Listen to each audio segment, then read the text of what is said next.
अल्हम्दुलिल्लाह नहमदुहु व नसल्ली अला रसूलिहिल करीम अम्मा बाद क़ाल अल्लाहु तआला फ़िल क़ुरआनिल अज़ीज़ वल फ़ुरक़ानिल हकीम अऊज़ु बिल्लाहि समीइल अलीम मिनश शैतानिर रजीम बिस्मिल्लाहिर रहमानिर रहीम या अय्युहल्लज़ीना आमनू कुतिबा अलैकुमुस सियामु कमा कुतिबा अलल लज़ीना मिन क़ब्लिकुम लअल्लकुम तत्तक़ून सदक़ल्लाहुल अज़ीम। அல்லாஹ் சுப்ஹானஹு வ தஆலா மாபெரும் புகழுடையவன், மகத்தான போற்றுதலுக்கு சொந்தக்காரன். நம் அனைவரையும் அவனை படைத்திருக்கின்றான், பரிபாலித்து வருகின்றான். நம்முடைய வாழ்க்கைக்கு தேவையான வசதி வாய்ப்புகளை வழங்கி வருகின்றான். இந்த உலகத்தில் எப்படி வாழ வேண்டும் என்பதற்கான தெளிவான வழிகாட்டுதலை தந்திருக்கின்றான். அல்லாஹ் சுப்ஹானஹு வ தஆலாவுடைய பேரருள், அவன் புறத்திலிருந்து ஏற்படுகின்ற கண்ணியம், கௌரவம் அண்ணல் எம்பெருமானார் ஸல்லல்லாஹு அலைஹி வஸல்லம் அவர்கள் மீது என்றென்றும் நிலவற்றுமாக. அல்லாஹ்வின் நல்லடியார்களே, அருமை சகோதரர்களே, இன்னும் சில நாட்களுக்குள் நாம் வளம் பொருந்திய ரமலான் மாதத்திற்குள் நுழைய இருக்கிறோம். ரமலான் மாதத்தை பற்றி, நோன்புகளை பற்றி, ரமலான் மாதத்தை நாம் எந்தளவு மிகச்சிறப்பாக பயன்படுத்தி கொள்ள வேண்டும் என்பதை பற்றியெல்லாம் சில முக்கியமான விஷயங்களை ஒவ்வொரு மோமினும் தெரிந்திருக்க வேண்டியது கட்டாயம். அந்த வகையில் சில முக்கிய குறிப்புகளை உங்களுடைய கவனத்திற்கு கொண்டு வர இந்த உரையில் நான் ஆசைப்படுகின்றேன். கொஞ்சம் அமைதியாக, கொஞ்சம் கவனமாக கேட்டீங்கன்னாக்கா இந்த ரமலானை இன்ஷா அல்லாஹ் நாம் மிக சிறப்பாக, மிக அழகாக பயன்படுத்தி கொள்ளணும். ரமலான் நோன்பு சொல்லி அந்த ஆங்கிள் இல்லாமல் நம்ம கொஞ்சம் வேற ஆங்கிளில் நோன்பை பற்றி பார்ப்போம். இன்றைக்கு மிகச்சரியாக 1453 ஆண்டுகளுக்கு முன்பால் மக்காவுடைய புறநகரில் ஒரு மலையில், ஒரு சிறு குகையில் ஒரு ஆன்மா உட்கார்ந்திருந்தது. முஹம்மது ஸல்லல்லாஹு அலைஹி வஸல்லம் ஒரு குகையில் தனியாக உட்கார்ந்துருந்தாங்க. இந்த உலகத்திற்கான இறுதி வழிகாட்டுதல் அந்த குகையிலிருந்து தான் கிளம்பி இருக்கு. நம்ம கொஞ்சம் அந்த குகைக்கு போய் பார்க்கணும். அந்த குகை, அல்லாஹ்வின் தூதர் ஸல்லல்லாஹு அலைஹி வஸல்லம் அந்த குகையில் எப்படி உட்கார்ந்துருந்தாங்க, என்ன பண்ணிட்டு இருந்தாங்க, எதுக்காக அங்கே போனாங்க. உலகம் முழுவதும் இருளில் சிக்கி தவிக்குது. கார் இருள், பயங்கரமான இருட்டு, வெளிச்சம் எங்கேயுமே காணோம். மொட்டீகம், ஜாஹிலியத், அறியாமை, மாதிரியான மிருகத்தனமான செயல்பாடுகள், மனோ இச்சையின் அடிப்படையிலான கொடூரமான நிகழ்வுகள் ஏறக்குறைய உலகம் முழுவதும் இருந்தது. சீராவுடைய புஸ்தகத்தை நீங்கள் படித்து பார்த்தீங்கன்னாக்கா, இறை தூதர் வரலாறு, அல்லாஹ்வின் தூதர் ஸல்லல்லாஹு அலைஹி வஸல்லம் அவர்கள் பிறந்த காலத்தில் முழு உலகத்துடைய நிலைமை எப்படி இருந்தது, இந்தியாவில் எப்படி இருந்தது, எகிப்து, ஐரோப்பா, கிரேக்கம், ரோம், பெர்ஷியம், அரேபியா இதெல்லாம் எப்படி இருந்தாங்க. ரொம்ப ஒரு மோசமான, ஒரு கொடூரமான ஒரு சூழ்நிலை. உலகத்தில் எங்கும் ஒரே இருட்டு, பயங்கரமான இருட்டு, வெளிச்ச புள்ளி ஒன்று கூட இல்லை. ஒரு ஆன்மா இதை பற்றி எல்லாம் சிந்திக்கின்றது. ஒரு ஆன்மா, ஒரு மனிதன், இந்த உலகத்தை படைத்த ஒரு கடவுள், ஒரு இறைவன் இருக்கான் அப்படின்னாக்கா அவன் ஏதாவது ஒரு வழிகாட்டுதல் நம்ம கொடுக்கணும். ஒரே ஒருத்தர் மட்டும் இதை பற்றி சிந்திக்கிறார். மக்காவில் முஹம்மத், ஒரே ஒரு நபர், ஒரே ஒரு ஆன்மா, அவர் மட்டும் இதை சிந்திக்கிறார். ஏன் இப்படி இருக்குது? ஏதாவது ஒரு வழிகாட்டுதல் வேணும். இறைவன் என்று ஒருவன் இருந்தால் அவன் இதை அங்கீகரிக்க மாட்டான், ஏற்றுக்கொள்ள மாட்டான். அவன் மனசு சொல்லுது இறைவன் இருக்கிறான். இப்போ இறைவன் இருந்தால் அவங்ககிட்ட தகவல் வரணும் இல்லை, நம்ம உட்காந்து பார்ப்போம். அந்த தகவலை எதிர்பார்த்து ஒரு ஆன்மா ஒரு மனிதர் ஹிதாயத்தை தேடுகின்றார், அல்லாஹ்விட்டிருந்து வரணும் அப்படின்னு எதிர்பார்க்கிறார். அதற்காக தன்னை முற்படுத்துகின்றார். தனியா ஊரை விட்டு ஒதுங்கி தனியா போய் இறைவனிடமிருந்து வருகின்ற வழிகாட்டுதலை எதிர்பார்த்துட்டு அவர் காத்துக்கிட்டு உட்கார்ந்துருக்கிறார். ஒருத்தர் மட்டும் கொடுத்து தனியா விலகி போறார். ஒருத்தர் மட்டும் இல்லை, இது எல்லாத்த பத்தியும் யோசிக்கிறார். ஒருத்தர் மட்டும் இதெல்லாம் சரியில்லை என்று சிந்திக்கிறார். இப்போ இந்த விலகி சென்று யோசிப்பது, இறைவனிடமிருந்து வழிகாட்டுதலை தேடுவது முக்கியமான விஷயங்கள். குர்ஆன் என்ன சொல்லுது? நபிமார்கள் எல்லோருக்கும் ஒரு பேர் இருக்கின்றது, முஸ்தபா. முஸ்தபா தேர்வானவர், தி செலக்டட் ஒன், தேர்வானவர். அல்லாஹ் சுப்ஹானஹு வ தஆலா ஒரு சமூகத்திற்கு தன்னுடைய தூது செய்தியை ஹிதாயத்தை கொடுக்கணும்னு முடிவு பண்றான்.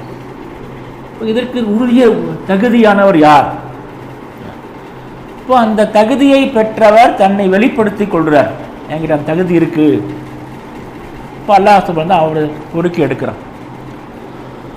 யோசிச்சு பாருங்க, அல்லாஹ்வின் தூதர் ஸல்லல்லாஹு அலைஹி வஸல்லம் உடைய காலத்துல அல்லாஹ்வின் தூதர் 40 வருடம் வரைக்கும் எந்த விதமான சிலை வணக்கத்தையும் செஞ்சதே கிடையாது. ஆனா அவர் மட்டும் கிடையாது, அங்க ஒரு மைனாரிட்டி சமூகம் இருந்தது.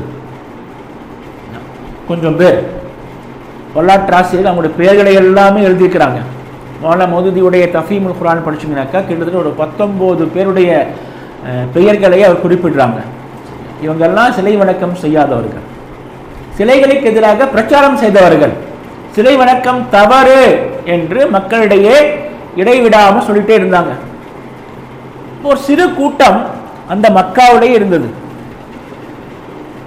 உதாரணத்துக்கு நம்ம அபூபக்கர் சித்திக் ரலியல்லாஹு அன்ஹு எடுத்துக்கலாம். அபூபக்கர் சித்திக் ரலியல்லாஹு அன்ஹு அவர்களும் 40 ஆண்டு காலம் 50 ஆண்டு காலம் இஸ்லாத்தை ஏற்றுக்கொள்கின்ற வரைக்கும் சிலை வணக்கம் பண்ணவே இல்லை, கிளியரா இருந்தாங்க. சிலை வணக்கம் பண்ணாத பல பேர் அந்த சமூகத்தில் இருந்திருக்கிறாங்க. தீனே ஹனீஃப், இப்ராஹீமின் மார்க்கத்தை நாங்கள் பின்பற்றுகின்றோம், இப்ராஹீம் எந்த இறைவனை வணங்கினாரோ அதே இறைவனை நாங்கள் வணங்குகின்றோம், இந்த சிலைகளை வணங்க மாட்டோம். இப்போ அந்த இறைவன் யார், அவன் யாருன்னு தெரியாது, அவனை எப்படி வணங்குறீங்க அதுவும் தெரியாது, ஆனால் சிலைகளை வணங்க மாட்டோம். இப்ராஹீமின் இறைவா அப்படின்னு துவா செய்வாங்க, அப்போது தவாஃப் செய்வாங்க, அவ்வளோதான். மற்றபடி சிலைகளை வணங்க மாட்டாங்க. ஆனால் முஹம்மது மட்டும் தான் இறைவனிடமிருந்து ஏதாவது வழிகாட்டுதல் வேண்டும், அது எப்படியாவது பெற்றுக்கொள்ள வேண்டும் என்று ஊரை விட்டு விலகி தனியாக உட்கார்ந்து அல்லாஹ்விடமிருந்து எதையாவது பெற்ற வேண்டும் என்கின்ற ஆர்வத்துடிப்போடு குகைகளில் அமரத் தொடங்கினார். சில ஆண்டுகள் தொடர்ந்து உட்கார்ந்து இருந்துக்காங்க. அவங்க சில ஆண்டுகள், ஒரு மாதம், மாதக்கணக்கில் 2 நாள் 3 நாள் 5 நாள் 2 நாள் 3 நாள் 5 நாள் சாப்பாடு எடுத்துகிட்டு போயிடுவாங்க. 2 நாளைக்கு உட்காந்துட்டே இருப்பாங்க, சாப்பாடு திரும்பி வந்துடுவாங்க. சில சமயங்கள் வரமாட்டாங்க, 2 நாளுக்கான உணவை கட்டிட்டு போயிருப்பாங்க, 2 நாள் ஆயிரும் 3 நாள் வர மாட்டாங்க. இப்போ அன்னை ஹதீஜா ரலியல்லாஹு அன்ஹா அவங்க சாப்பாடு எடுத்துக்கிட்டு அந்த குகையை தேடி போவாங்க. குகையில் போய் சாப்பாடு கொடுத்துட்டு இவங்க திரும்பி வந்துடுவாங்க. அப்புறம் ஒரு 2 நாள் கழிச்சு அவங்க திரும்பி வருவாங்க. இப்போ 2 நாள் 3 நாள் 4 நாள் 2 நாள் 3 நாள் 4 நாள் அப்படியே நடந்துக்கிட்டே இருந்துச்சு.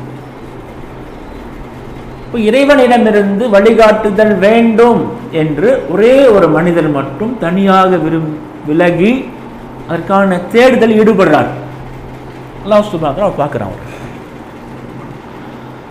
இப்போ அடுத்த விஷயம், அடுத்த கேள்வி, முஹம்மது ஸல்லல்லாஹு அலைஹி வஸல்லம் அவர்கள் புகையில உட்கார்ந்து என்ன பண்ணிட்டு இருந்தாங்க? என்ன பண்ணிட்டு இருந்தாங்க யோசிச்சு பாருங்க. ஃபார் எக்ஸாம்பிள், நம்ம இப்போ தனியாக இருக்கிறோம், நம்ம ஏத்திகாஃப் போயிருக்கிறோம், அல்லது நம்ம சிறையில் நிறைய சகோதரர்கள் இருக்காங்க. உலகம் முழுவதும் எல்லா சிறைகளிலும் முஸ்லீம்கள் அடைபட்டு கிடக்கிறாங்க. ஒரு முஸ்லீம் இறைவனுக்காக அல்லாவுக்காகன்னு சொல்லிட்டு சிறையில் போடுறாங்க. இப்போ அவர் உட்கார்ந்து அவர் பல ஆண்டுகள் அப்படி கழிக்க முடியும். அவருடைய விஷயங்களை யோசிப்பார், இபாதத் பண்ணுவார், திக்ர் பண்ணுவார். திக்ரு பண்ணக்கூட தெரியாத, தொழுக கூட தெரியாத, குரானி ஒரு பாகம் கூட மனப்பாடமாக இல்லாத, சிந்திப்பதற்கு எந்த விஷயமே இல்லாத ஒரு முஸ்லீம் யாரும் இல்லை இல்லையா? நம்ம எங்கேயே நம்ம அடைச்சி வச்சுட்டாங்க அப்படின்னாக்கா நம்ம அல்லாஹ் திக்ர் பண்ணிகிட்டே இருக்கலாம், நமக்கு தெரிஞ்ச விஷயங்களை ஓதிக்கிட்டே இருக்கலாம், தொழுதுகிட்டே இருக்கலாம். நமக்கு ஷரியத்தை பற்றி நிறைய விஷயங்கள் தெரியும். இப்போ நம்ம அதை பற்றி சிந்திக்கலாம், யோசிச்சு பார்க்கலாம், டிஸ்கஸ் கூட பண்ணலாம். ஆனால் முஹம்மது ஸல்லல்லாஹு அலைஹி வஸல்லம் அவர்கள் குகையில் போய் உட்காரும் பொழுது அவங்களுக்கு என்ன தெரியும்? ஒன்றுமே தெரியாது. யோசிச்சு பாருங்க. மா தத்ரி மல் கிதாப் மா தத்ரி மல் ஈமான். உங்களுக்கு ஈமான் என்னென்ன தெரியாமல் இருந்தீங்க. எல்லாம் பணம் சொல்கிறான். கிதாப்னு என்னென்ன தெரியாமல் தான் இருந்தாங்க. ஒன்றே ஒன்றா தெரியும், இந்த உலகம் ஒரே ஒரு இறைவனால் படைக்கப்பட்டிருக்கின்றது. அந்த இறைவன் ஏதாவது தகவல் நமக்கு தருவான். இந்த ஒரே ஒரு வரியை வைத்துக்கொண்டு நீங்கள் எவ்வளோ நேரம் உட்காந்து சிந்திப்பீங்க? யோசிச்சு பாருங்க. இதெல்லாம் யோசித்து பார்த்தா இல்லை, நம்ம உட்காந்து சிந்திச்சு பார்க்கணும். தனியாக வீட்டில் உட்காந்துக்கிட்டு எவ்வளோ நேரம் இறைவனுடைய நினைவில் யாரை பற்றியுமே யோசிக்காமல் இறைவனை பற்றி மட்டுமே நம்மளால் உட்காந்து சிந்திக்க முடியும். அது இறைவனை பற்றி எதுவுமே தெரியாத பட்சத்தில் பாருங்க, சாத்தியமே இல்லை. இந்த உலகத்தை படைத்தவன் ஒருவன், அவ்வளோதான். அவன் எனக்கு வழிகாட்டுவான். இந்த ஒரு ஒற்றை வாக்கியத்தை வைத்துக்கொண்டு எவ்வளோ நேரம் சிந்திப்பீங்க? அல்லாஹ்வின் தூதர் சிந்திச்சுட்டே இருந்துருக்காங்க, அமைதியாக சிந்திச்சுட்டே இருக்காங்க. நீங்கள் சிந்திக்கிறதுக்கு எதுவுமே இல்லை. உங்களுக்கு எப்படி யோசிக்கிறீங்க? யோசிச்சு பார்க்குறதுக்கு எந்த மேட்டருமே இல்லை. பேசாமல் உட்காந்துருக்கிறீங்க, பேசாமல் உட்காந்துருக்கிறீங்க, எதை பற்றியுமே சிந்திக்காமல். ஒரு மனிதர் எதை பற்றியுமே சிந்திக்காமல் பேசாமல் உட்காந்துட்டே இருக்காரு, சரியா? ஒரு நிமிஷம் ஆயிடுச்சு. ஒரு நிமிஷம் ஆகிவிட்டால் அதற்கு பெயர் தூக்கம். நீங்கள் ஒரு நிமிஷத்துக்கு மேலே சிந்திக்காமல் உட்காந்துட்டே இருக்கிறீங்கனாக்கா நீங்கள் தூங்கிடுவீங்க. கொஞ்சம் பேர் பார்த்தீங்க கிளாஸ் உட்காந்துட்டு தூங்குவாங்க. சிந்திக்கிறதுக்கு நிறைய மேட்ரு இருக்கும், ஆனால் தூங்கிட்டே இருப்பான். மேட்ரு உள்ளே போகிறதே இல்லை. இப்போ எந்த மேட்ருமே உள்ளே போகலை அப்படின்னா உங்களுக்கு தூக்கம் வந்துடும். கொஞ்சம் யோசிச்சு பாருங்கள். ஒரு மனிதர் இறைவனை பற்றி சிந்திக்கிறேன் அப்படின்னு சொல்லிட்டு கொகையில் உட்காந்து தூங்கிட்டு இருக்கார். அல்லாஹ் சுப்ஹானஹு வ தஆலா அவர்கிட்ட ஜிப்ரீல் அலைஹிஸ்ஸலாம் அனுப்பி வைப்பாரா?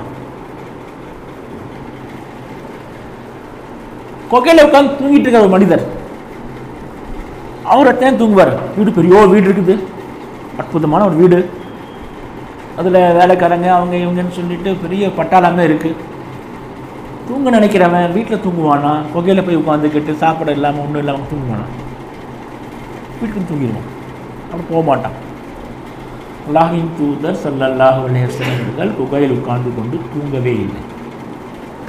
அதான் பிரச்சனை. உங்களால் தூங்காமல் எவ்வளவு நேரம் இறைவனை பற்றி சிந்திக்க முடியும்? உட்காந்து சிந்திச்சு பாருங்கள். ஒரு இரவு உட்காந்துக்கிட்டு சிந்திச்சு பாருங்கள். தூங்காமல் உங்களால் எவ்வளவு நேரம் உட்கார்ந்திருக்க முடியும்?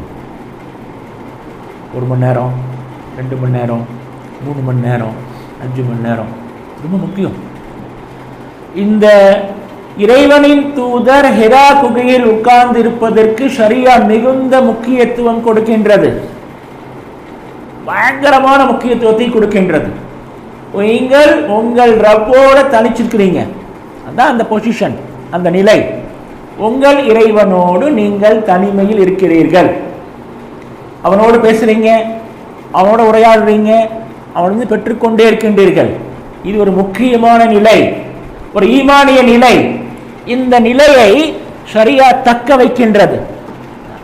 இஅ்திகாஃப் என்கின்ற ஒரு வழிபாட்டை ஷரியா உண்டாக்கி இருக்கின்றது. இறைவனோடு நீங்கள் தனித்திருக்கும் நிலைக்கு பேர் இஅ்திகாஃப்.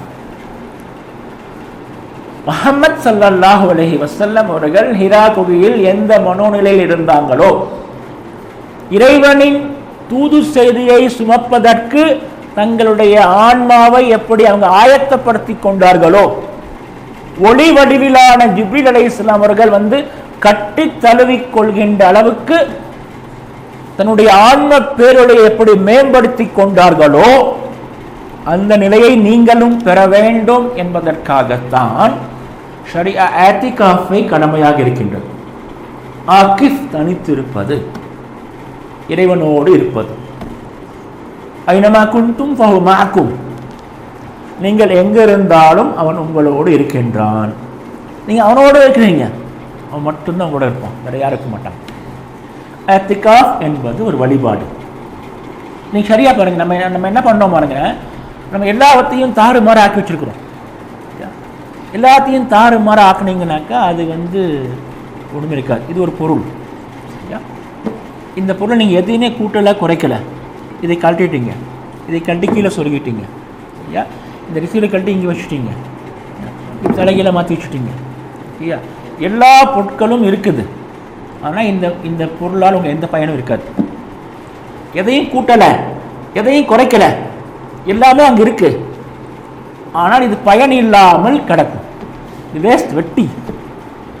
நம்ம ஷரியத்தை அப்படி ஆக்கி வச்சுருக்கோம், இஸ்லாம எல்லாம் அங்கங்கே மாற்றி மாற்றி மாற்றி மாற்றி. இறைவனோடு நீங்கள் தனித்திருக்க வேண்டும் என்கின்ற நோக்கத்தோடு ஷரியா பரிந்துரைக்கின்ற ஆத்திகாஃப் என்கின்ற ஒரு மிகப்பெரிய ஒரு வழிபாட்டை நாம் லைலத்துல் கத்ரோடு போய் ஜாயின் பண்ணிட்டோம். ஷரியா எங்க சொல்லவே இல்லை. லைலத்துல் கத்ரை பெறுவதற்காக ரமலான் மாதத்தின் கடைசி 10களில் பள்ளிவாசலை தனித்திருக்கும் ஒரு செயலுக்கு இத்திகாஃப் என்று பெயர் வைத்திருக்கின்றோம். லைலத்துல் கத்ர் என்பது வேறு,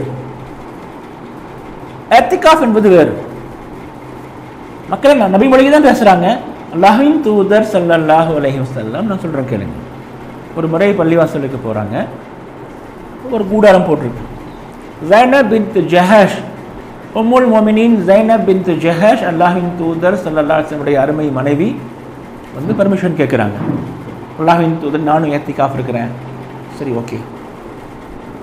அவங்க ஒரு கூடாரம் போட்டுட்டு உட்காந்துட்டாங்க பள்ளிவாசலில். மறுநாள் பார்த்தா இங்கே ஒரு கூடாரம், அங்கே ஒரு கூடாரம், நிறைய பெண்கள் வந்துட்டாங்க. என்னடா அது வம்பா போச்சு, எல்லா கூடாரத்தையும் எடுங்க என்று எல்லாத்தையும் சொல்லிடுறாங்க. நான் இத்திகாஃப் போகிறதுனால நீங்கள் வர்றீங்க, நான் இத்திகாஃபுக்கு போகலை, அல்லாஹ்வின் தூதர் போகலை. அந்த வருடம் அல்லாஹ்வின் தூதர் ரமலான் மாதத்தில் இத்திகாஃப் உட்காரவே இல்லை. அதற்கு பதிலாக ஷவ்வால் மாதத்தில் அல்லாஹ்வின் தூதர் ஸல்லல்லாஹு அலைஹி வஸல்லம் அவர்கள் இத்திகாஃப் உட்கார்ந்திருக்காங்க. அல்லாஹ்வின் தூதர் ஸல்லல்லாஹு அலைஹி வஸல்லம் அவர்கள் சில வருடங்களில் ரமலான் 10 நோன்புகள் கழிந்தவுடன் இத்திகாஃப் போயிடுவாங்க. 11வது நோன்பும் போது 11வது நோன்புல இத்திகாஃப் போய் என்ன பண்ணுவாங்க, லைலத்துல் கத்ர் வாங்கிக்குவாங்களா? இல்லை ஷவ்வால இத்திகாஃப் போயிருக்காங்க. அப்போ இது எங்கே அப்போ எங்கே லைலத்துல் கத்ர்? ஸோ லைலத்துல் கத்ர் என்பது வேறு, இத்திகாஃப் என்பது வேறு. உங்களுக்கு தெரிஞ்ச யாராவது ரமலான் மாதத்தில் இல்லாமல் மற்ற மாதங்களில் இத்திகாஃப் இருப்பதை பார்த்திருக்கின்றீர்களா? நீங்கள் என்றைக்காவது அல்லாஹோடு தனித்து இருப்போம், இத்திகாஃப் உட்காருவோம், ஒரு 3 நாள் இத்திகாஃப், ஒரு 5 நாள் இத்திகாஃப், ஒரு 9 நாள் இத்திகாஃப், ஒரு 10 நாள் இத்திகாஃப் என்று ஏதாவது ஒரு பள்ளிவாசலில் போய் ரமலான் அல்லாத மாதங்களில் இருந்திருக்கின்றீர்களா? இல்லை, யாருமே பண்ணிக்க மாட்டோம். பண்ணி பாருங்கள், சூப்பராக இருக்கும். அது ஒரு தனி வழிபாடு. அந்த வழிபாடை ஷரியா அப்படியே போற்றி பாதுகாக்கின்றது. ஆக்கிஃபீன், குர்ஆன்ல பல இடங்களில் இந்த வார்த்தை வருது, ஆக்கிஃபீன், பள்ளிவாசல் தனித்திருப்பவர்கள். கொஞ்சம் யோசிச்சு பாருங்க. அல்லாஹ்வின் தூதர் இப்ராஹிம் அலைஹிஸ்ஸலாம் அவர்களுக்கும் இஸ்மாயில் அலைஹிஸ்ஸலாம் அவர்களுக்கும் அல்லாஹ் ஒரு ஆணையிடுகின்றான், எனது இல்லத்தை தூய்மையாக வைத்திருங்கள், அதில் இத்திகாஃப் செய்பவர்களுக்கும் வந்து செல்பவர்களுக்கும், இத்திகாஃப் பண்றவங்களுக்காக என்னுடைய இல்லத்தை தூய்மையாக வைத்திருங்க என்று இப்ராஹிம் அலைஹிஸ்ஸலாம் அவர்களுக்கு கட்டளை வருகின்றது. அப்ப என்ன இத்திகாஃப் உட்கார்ந்திருப்பாங்க? லைலத்துல் கத்ர் இல்லை, இத்திகாஃப் இருக்கிறவங்களுக்காகத்தான் பள்ளிவாசல் தூய்மையாக வச்சிருக்கணும். அப்படின்னாக்கா மற்ற நாடுகள் எப்படி? பள்ளிவாசல் எப்போவுமே தூய்மையாக இருக்கும். இப்போ இத்திகாஃப் எப்போ வேண்டுமானாலும் உட்காரலாம், எப்போ வேண்டுமானாலும் இத்திகாஃபை உட்காரலாம். அல்லாஹ்வின் தூதர் ஸல்லல்லாஹு அலைஹி வஸல்லம் எப்படி இருந்தாங்க?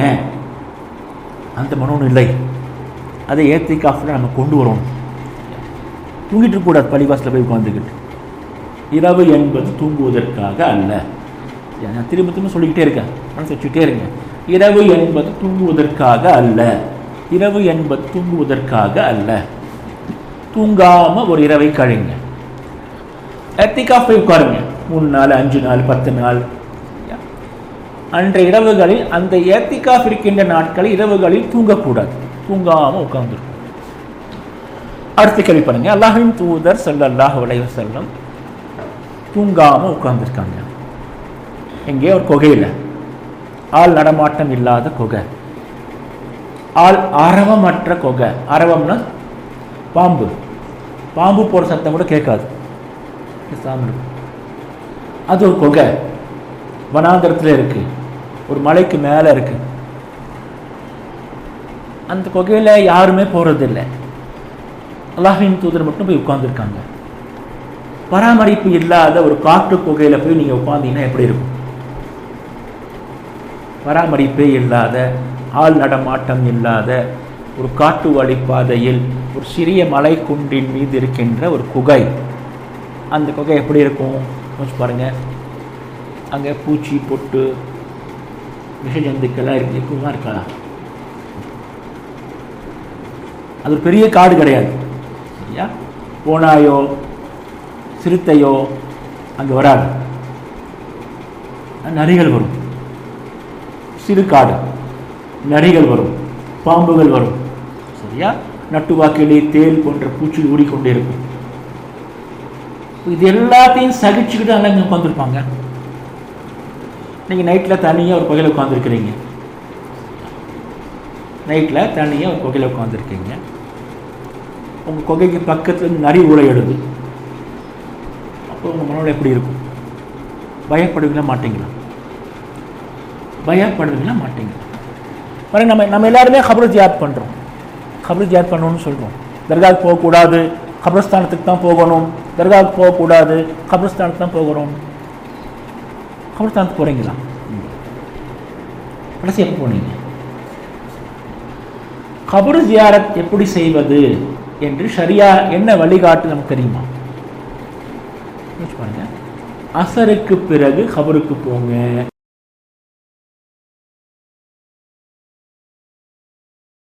சரியா சொல்லுது. இதெல்லாம் சரியா வாயில சொல்லாது. நம்ம அப்படியே சஹாபாக்கள் வரலாறு, ரசூலுல்லாஹி வரலாறு பார்த்துட்டு வந்தீங்கன்னாக்கா அவங்கெல்லாம் எப்போ போயிருக்காங்கன்னு பார்த்தீங்கன்னாக்கா அசர் நேரத்தில் போயிருப்பாங்க. அசருக்கு பிறகு போவாங்க. அசர் நேரங்கிறது ஒரு மரண பீதியான நேரம். சரியா? அப்படியே பகல் சாகின்ற நேரம். பகல் செத்து இரவு ஆரம்பிக்கின்றது. அசர் நேரம் அமைதியாக இருக்கும். காற்றே அடிக்காது, மாறி இருக்கும். அசரை முடிச்சுட்டு கபரஸ்தானத்துக்கு போகணும். தனியாக போகணும். ஜோடி சேர்த்துக்கிட்ட கபரஸ்தானம் போகக்கூடாது. தனியாக ஒத்தையாக போகணும். ஒத்தையாக போய் கபூரில் போய் நிற்கணும். அந்த ஃபீலிங்கில் அப்படியே பார்க்கணும். நம்ம உள்ளே இருந்தால் எப்படி இருக்கும், எந்த மாதிரி இருக்கும். தனியாக ஒத்தையாக நீங்கள் அசருக்கு பிறகு போய் கபரஸ்தான் நின்றுங்க. இது ஃபஸ்ட்டு ஸ்டேஜ். அடுத்த ஸ்டேஜ் இஷாவுக்கு பிறகு போங்க. இஷாவுக்கு பிறகு 8:30 மணிக்கு இஷா தொழுது முடிச்சுட்டு 9 மணிக்கு வெளியே வர்றீங்க. 9 மணி 9:30 மணிக்கு கபரஸ்தானுக்கு போங்க. தனியாக போங்க. ரெண்டாவது ஸ்டேஜ் 9:30 மணிக்கு மேலே கபரஸ்தானத்துக்கு போய் ஒரு அரை மணி நேரம் பேசாமல் நின்றுட்டே இருங்க. உள்ளே இருந்தால் என்ன ஆகும், நம்ம இங்கே தான் வரப்போகிறோம், என்னென்ன யோசிச்சுட்டே இருங்க. ரெண்டாவது ஸ்டேஜ். மூணாவது ஸ்டேஜ் 1:30 மணி 2 மணிக்கு எந்திரிச்சு ஒரு 4 ரக்காத் தஹஜ்ஜுத் தொழுதுட்டு கபரஸ்தானத்துக்கு போங்க. 2 மணிக்கு 3 மணிக்கு அல்லாஹ்வின் தூதர் ஸல்லல்லாஹு அலைஹி வஸல்லம் அவர்கள் 2:15 மணிக்கு கபரஸ்தானத்துக்கு போயிருக்காங்க. நைட்டில் போயிருக்காங்க. ஹதீஸ் சஹீஹான ஹதீஸ் தான். இரவு நேரத்தில் நடுநிசி பொழுதில் தனியா ஒத்தையா கபரஸ்தானத்துக்குள்ளே போய் உள்ளே போய் பேசாமன்று. அப்போ தான் வரும் மௌத்துனா என்ன, கபர்னா என்னன்னு பயங்கரமான ஃபீலிங். சரியாக போக சொல்லுது. போங்க. தர்காவுக்கு போக மாட்டேன்னு சொல்கிறவன் கபரஸ்தானுக்கு போகிறானா? நைட்டில் போவானா? போக மாட்டான். போய் நின்று பாருங்கள். ஒரு 2 மணி 3 மணி அட்லீஸ்ட் சுபு தொழுறதுக்கு பாங்கு தொழுறதுக்கு முன்னாடி 1/2 மணி நேரத்துக்கு முன்னாடி பள்ளிவாசலில் போய் கபரஸ்தானில் போய் நிலுக்குங்க. 4 மணிக்கு கபர்ஸ்தான் போங்க, போய் நின்று பாருங்க. கபர்ஸ்தான் காட்டில் ஒன்றும் இல்லை, நாட்டுக்குள்ளே தான் இருக்குது, பள்ளிக்கு பக்கத்தில் தான் இருக்குது, லைட் போட்டிருக்காங்க, பராமரிக்கிறாங்க, அங்கே எந்த விதமான பாம்பு பள்ளி வராது, சுத்தமாக வச்சுருக்கிறாங்க. சரியா? அவங்க போய் நில்லுங்க. நிற்க முடியுமா? போக முடியுமா? முதல்ல போகணும், சின்ன வருமா? போகணும். அல்லாஹ்வையும் மறுமை நாளும் நம்புவதாக இருந்தால் நம்முடைய ஈமானை நாம் சோதித்துக் கொள்வதற்காக போகணும். போய் பாருங்க, அற்புதமான அனுபவம். அல்லாஹ்வின் தூதர் ஸல்லல்லாஹு அலைஹி வஸல்லம் அந்த குகையில எப்படி உட்கார்ந்து இருந்தாங்க? ஓகே, நரி வரல, பாம்பு வரல, பூச்சி வரும்ல, இத்தனை பூச்சி இருக்கு, வகை வகையான பூச்சிகள். பூச்சி வரும், வண்டு வரும். வண்டுக்கடையும் பூச்சிக்கடையையும் இல்லாமல் எப்படி குகையில் உட்காந்துருக்கிறது? வெளிச்சம் இல்லை. லைட் போட்டால் உட்காந்துருப்பீங்க, அங்கே வெளிச்சம் இல்லை. வெளிச்சம் இல்லாத இடத்துல வண்டுகள் பூச்சிகளுக்கு மத்தியில் பகலில் மட்டுமல்லாமல் இரவிலும் அல்லாஹ்வின் தூதர் உட்கார்ந்துருக்காங்க. எப்படி உட்கார்ந்துருப்பாங்க? யோசிச்சு பாருங்க. இந்த வழிகாட்டுதல், இந்த குர்ஆன் அந்த குகையில் தான் வந்துச்சு. அங்கே ஒரு ஆன்மா உட்கார்ந்துக்கிட்டே இருந்தார். அவருடைய மனோநிலையை நாம் பெற வேண்டும். இப்போ அங்கே அல்லாஹ் சுப்ஹானஹு வ தஆலா அந்த மனிதனுடைய இடைவிடாத ஈடுபாட்டை கண்டு இந்த மனித குலத்தின் மீது அவர் செலுத்துகின்ற அக்கறை, அவருக்கு இருக்கின்ற அந்த கவலை, அதையெல்லாம் அல்லாஹ் சுப்ஹானஹு அப்படியே எடுத்துக்கிறான். ரசூல் ஸல்லல்லாஹு அலைஹி வஸல்லம் பாருங்க, இந்த மனித குலத்தின் மீது பயங்கரமாக கவலைப்பட்டிருக்காங்க. மனிதர்களை பார்த்து பயங்கரமான கவலை. அல்லாஹ்வின் தூதர் அல்லாஹ்விடத்தில் பயங்கரமான செல்வாக்கு பெறுவதற்கு முக்கிய காரணமே அந்த கவலை தான். ஒரு முறை அபூ ஜஹல் வேகமாக குதிரையில் போயிட்டு இருக்காரு. யா அபல் ஹக்கம், அல்லாஹ் சொல்றாங்க, யா அபல் ஹக்கம், எங்கே இவ்வளோ வேகமாக போறீங்க? அப்படி திரும்பி பார்க்குறாரு, எங்கே இவ்வளோ வேகமாக போறீங்க? நரகத்தை நோக்கி எதுக்கு இவ்வளோ ஃபாஸ்ட்டாக போறீங்க? நரகத்தை நோக்கி எதுக்கு இவ்வளோ வேகமாக போயிட்டே இருக்கிறீங்க? கொஞ்சம் யோசிச்சு பாருங்க, கொஞ்சம் சுதாகரிச்சுக்கோங்க. வேற எங்கேயோ போயிட்டு இருக்காரு, ஆனால் அவருடைய பாதை நரகத்தை நோக்கி என்று அல்லாஹ் வந்து கவலையோடு சொல்றாங்க.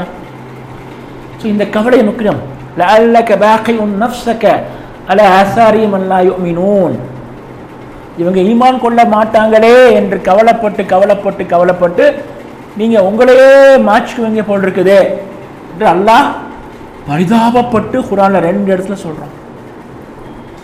அல்லாஹ்வே கவலைப்படலை, நீ ஏப்பா இவ்வளோ கவலைப்படுற? ஸோ அவ்வளோ கவலை அல்லாஹ்வின் தூதர் பட்டிருக்காங்க. தாயிஃப்ல போயிட்டு வந்ததுக்கு பிறகு தாயிஃப் நகரை அழிப்பதற்கு வந்த மாணவர்கள்ட்டையும் வேண்டாம் திருப்பி அனுப்பிச்சிருக்காங்க. இந்த கவலை ஒரு மோமினுடைய உள்ளத்தில் அவனுடைய அடிநாதமாக அஸ்திவாரமாக இருப்பது மனித குலத்தின் மீதான கவலை.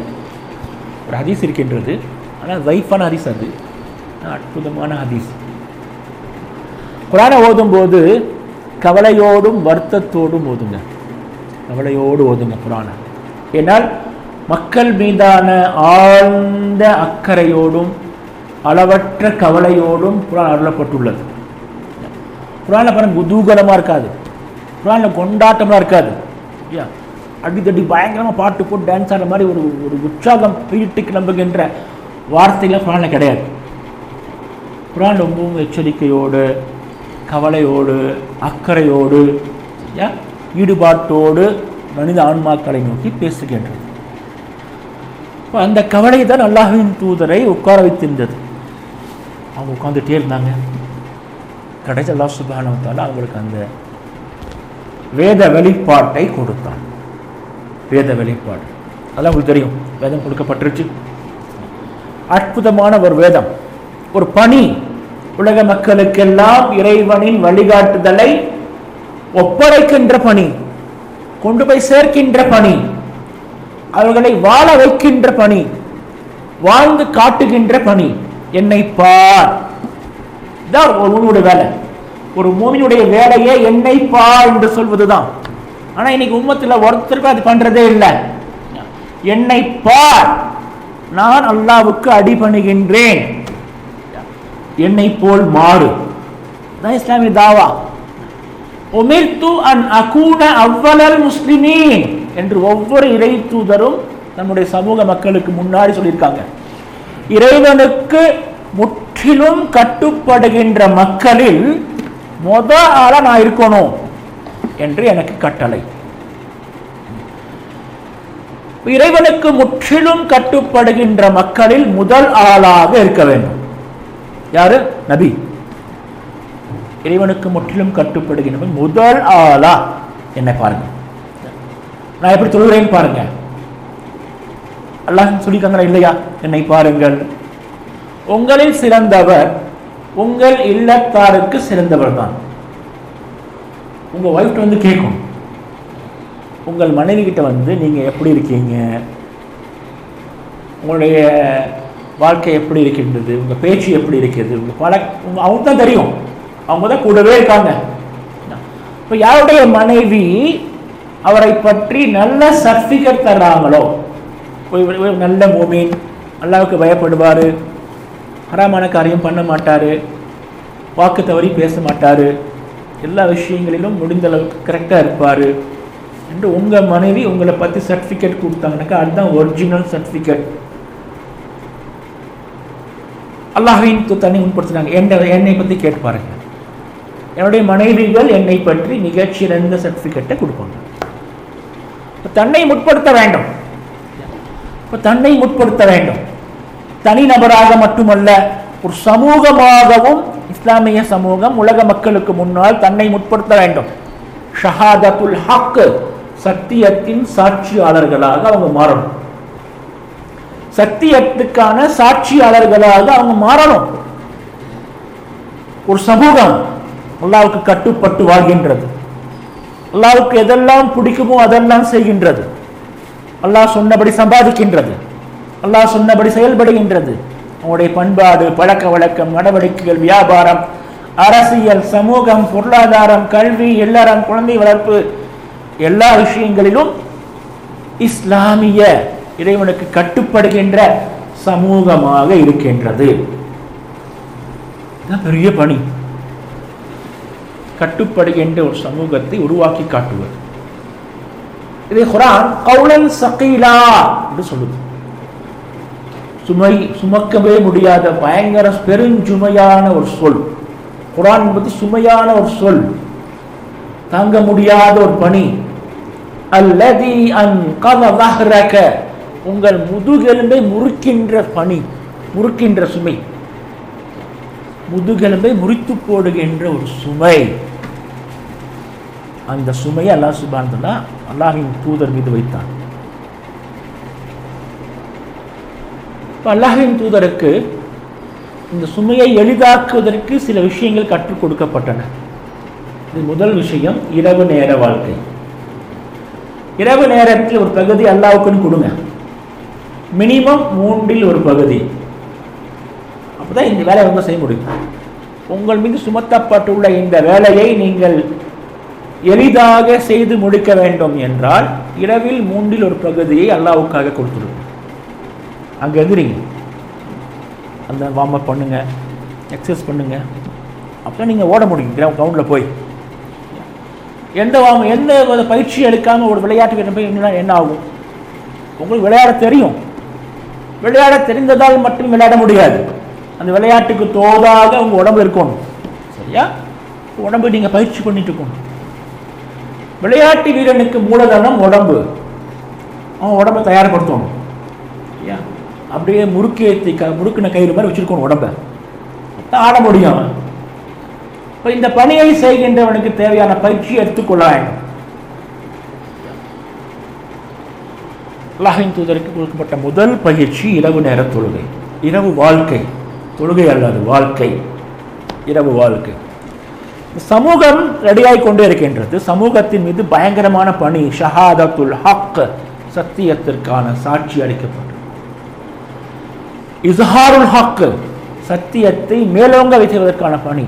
மற்ற எல்லா தீன்களையும் தரம் தாழ்த்தி அடக்கி ஒடுக்கி ஹக்கை மேலோங்க செய்ய வேண்டும். இகாமத்து தீன், தீன் என்றால் மார்க்கமோ வழிபாடோ அல்லது வாழ்வியல் கோட்பாடோ அல்ல, இறைவனுக்கு முற்றிலுமாக கட்டுப்படுகின்ற ஒரு லைஃப் ஸ்டைல். இந்த லைஃப் ஸ்டைலை நிலைநாட்டி காட்ட வேண்டும் சமூகம் என்கின்ற அளவில்.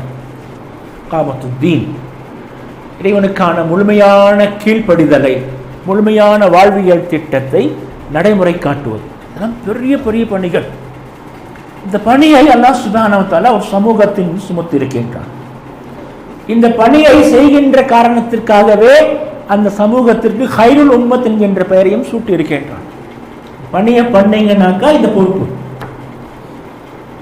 இருந்தால் கடமை இருக்கும், கடமை செய்யாதவனுக்கு பொறுப்பு பிடுங்கப்படும். இந்த பொறுப்பு, இந்த பதவி, இந்த அந்தஸ்து, இந்த கௌரவம் இந்த பணியின் காரணமாகத்தான் உங்களுக்கு கொடுக்கப்பட்டிருக்கின்றது. ஹைருல் உம்மத். இவ்வளோ பெரிய பொறுப்பை நீங்கள் எப்படி செய்வீங்க? உங்களுக்கான பயிற்சி வேணும் இல்லையா? முக்கியமான பயிற்சி. அல்லாஹ் சுப்ஹானஹு வ தஆலா ஒரு பயிற்சியை கொடுப்பது என்று தீர்மானிக்கும். ஒரு பயிற்சி, இந்த உம்மத்துக்கு ஒரு பயிற்சி, ஒரு முக்கியமான பயிற்சி. இந்த இவ்வளோ பெரிய பணியை செய்வதற்கான, ஷஹாதத்துல் ஹக் என்கின்ற பணியை செய்வதற்கான ஒரு திறன்மையான பயிற்சி. அந்த பயிற்சிக்காக ஒரு மாத காலம் பயிற்சி, ஒரு வருஷத்தில். அதுக்கு ஒரு மாதத்தை சூஸ் பண்ணுறான் அல்லாஹ். இது குர்ஆன் அருளப்பட்ட மாதத்தை அல்லாஹ் செலக்ட் பண்ணுகின்றான். ஷஹரு ரமதான் அல்லதி உன்ஸில ஃபீஹில் குர்ஆன் ஹுதன் லின்னாஸி வ பையினாத்தின் மினல் ஹுதா வல் ஃபுர்கான் ஃபமன் ஷஹித மின்கும் அஷ்-ஷஹர ஃபல்யஸும்ஹு. வழிகாட்டுதலாக, மக்களுக்கு துல்லியமாக அறிவிக்கக்கூடிய, சத்தியத்தையும் அசத்தியத்தையும் பிரித்து வேறுபடுத்தக்கூடிய குர்ஆன் அருளப்பட்ட ரமலான் மாதம். இந்த ரமலான் மாதத்திற்குள் நீங்கள் நுழைந்து விட்டால் நோன்பை வையுங்கள். இந்த நோன்புக்காக செலக்ட் ஆன மார்க்கம் ரமலான் மாதம். ஏன்? இந்த ரமலான் மாதத்தில் ஒரு இரவில் தான் அந்த குகையில் உட்கார்ந்து கொண்டிருந்த மனிதருக்கு இறை வழிபாடு கொடுக்கப்பட்டது. ஸோ அந்த பீரியடை நான் சூஸ் பண்ணுறேன். அதுதான் பெஸ்ட் பீரியட், அதுதான் மிக சிறப்பான பீரியட். எந்த பணியை எதிர்பார்த்து அந்த ஆன்மா தன்னை தயார்படுத்தி கொண்டு உட்கார்ந்திருந்ததோ, எதன் காரணமாக இந்த வழிகாட்டுதலை அந்த ஆன்மா பெற்றுக்கொண்டதோ, அதே தயாரிப்போடு இந்த உம்மத்தும் இருக்க வேண்டும். உம்மத்தும் அல்லாஹ்விடமிருந்து விஷயங்களை பெற்றுக்கொள்ள வேண்டும். அந்த பீரியட், அந்த தருணம் எல்லாம் செலக்ட் பண்றோம். இந்த பணியை செய்வதற்கு உகந்த தருணம் ரமலான் மாதம். இப்போ இந்த பயிற்சிக்காக அல்லாஹ் சுப்ஹானஹு வ தஆலா ஒரு செயல், நோன்பு என்கின்ற ஒரு செயலை அல்லாஹ் சூஸ் பண்றான் பயிற்சிக்காக. சௌம், குர்ஆன் பயன்படுத்துகின்ற வார்த்தை சௌம். குர்ஆன் மிக தோதான, பொருத்தமான, அழகான, அற்புதமான, அதை விட வேறு எந்த வார்த்தையும் சூட்டாகாத ஒரு சிறப்பான சொல்லைத்தான் ஒவ்வொரு விஷயத்திற்கும் செலக்ட் பண்ணுது. இதைவிட சிறந்த ஒரு சொல்லை, இதைவிட அழகான பொருத்தமான ஒரு சொல்லை இந்த செயலுக்கு சூட்டவே முடியாது. அப்படிப்பட்ட ஒவ்வொரு சொல்லையும் குர்ஆன் செலக்ட் பண்ணுகின்றது. இந்த பயிற்சிக்கு காலையிலிருந்து இரவு வரைக்கும் அல்லாஹ்வுக்கு கட்டுப்பட்டு இருக்கின்றோம். ஒரு பயிற்சி, அந்த பயிற்சிக்கு குர்ஆன் தேர்வு செய்த சொல் சௌம். சௌம், இந்த சௌம்ங்கிற வார்த்தையை அரபுகள் பயன்படுத்தி வந்தாங்க. இப்போ அரபுகள் எதுக்காக இந்த வார்த்தையை பயன்படுத்தினாங்க நம்ம பார்க்க போறோம். உங்களுக்கெல்லாம் நல்லா தெரியும், உலகத்தில் அரபிய குதிரைகள் ரொம்பவும் ஃபேமஸான குதிரைகள். 7 அடி இருக்கும் குதிரை, 7 அடி குதிரை, ஜைஜான் டிக்கா, பயங்கரமான குதிரை. உலகத்தினுடைய எல்லா நாடுகளிலும் அரபி குதிரைகளை பார்க்கலாம். அரபி குதிரைகள் வந்துகிட்டே இருக்கும். சேரர்களின் படைகளில், பாண்டியரின் படையிலும் கூட அரபி புறவைகள் இருந்தன. தமிழ்நாட்டில் கூட அந்த புறவை யூஸ் பண்ணியிருக்கிறான், பயன்படுத்திக்கிறாங்க போர்க்களத்தில். அந்த அளவுக்கு திறமையான புறவைகள். இந்த அளவுக்கு திறமையான புறவைகளா அது எப்படி உருவாக்குவாங்க? இப்போ அந்த குதிரைகளுக்கு அங்கே பயிற்சி கொடுப்பாங்க அரபுகள். குதிரைகளை பகலில் பாலைவனத்து வெயிலில் கட்டி போட்டுருவாங்க. பாலைவனத்து வெயிலில் குதிரைகள் கட்டி போடப்பட்டிருக்கும். பகலெல்லாம் வெயிலேயே கிடக்கும். தீனி வைக்க மாட்டான், தண்ணி காட்ட மாட்டான், தீனி வைக்கவும் மாட்டான், தண்ணி காட்டவும் மாட்டான். பகலெல்லாம் வெயிலேயே நின்றுருக்கும். நைட்டில் திரும்ப அங்கே கொட்டிடுவான். பகலில் எந்த அளவுக்கு வெயில் கொட்டுதோ நைட்டில் அந்த அளவுக்கு புழுதி காற்று அடிக்கும், பயங்கரமாக குளிராக இருக்கும். அதுலேயும் அந்த குதிரை நின்றுக்கிட்டே இருக்கும். நல்லா கவனிச்சு பாருங்கள், குதிரைகள் தூங்காது, படுத்து தூங்காது, குதிரை நின்றுக்கிட்டே தான் தூங்கும். குதிரை உட்காராது, உட்கார குதிரை நீங்கள் பார்த்துருக்கவே முடியாது. குதிரை உட்காராது, நின்றுக்கிட்டே தான் இருக்கும், நின்றுக்கிட்டே தான் தூங்கும். இல்லையா? இப்போ பகல் ஃபுல்லாக தீனி இல்லாமல் தண்ணி குடிக்காமல் குதிரை நின்றுக்கிட்டே இருக்குது. நைட்டெல்லாம் அப்படியே நின்றுக்கிட்டே இருக்குது. 2 பகல் 2 இரவு அப்படியே கட்டி போட்டிருப்பானுங்க. அப்படி நின்றுட்டே இருக்கும். அது வேறு வழி இல்லை. நின்றுக்கிட்டே இருக்கும், சாப்பிடாம தண்ணி எடுக்காமல். அப்புறம் அந்த குதிரையை ஓட்டிகிட்டே போவாங்க. ஏறி உட்காந்து ஓட்டுவான். பாலைவனத்தில் புழுதி காற்றுல போட்டுக்கிட்டே இருப்பாங்க.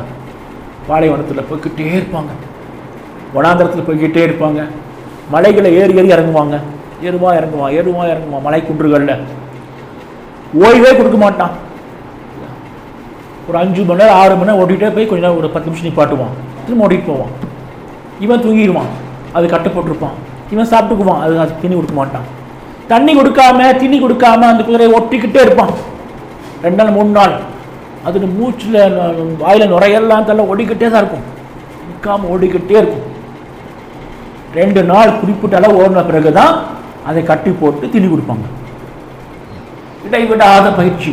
போர்க்களத்தில் போடணும்.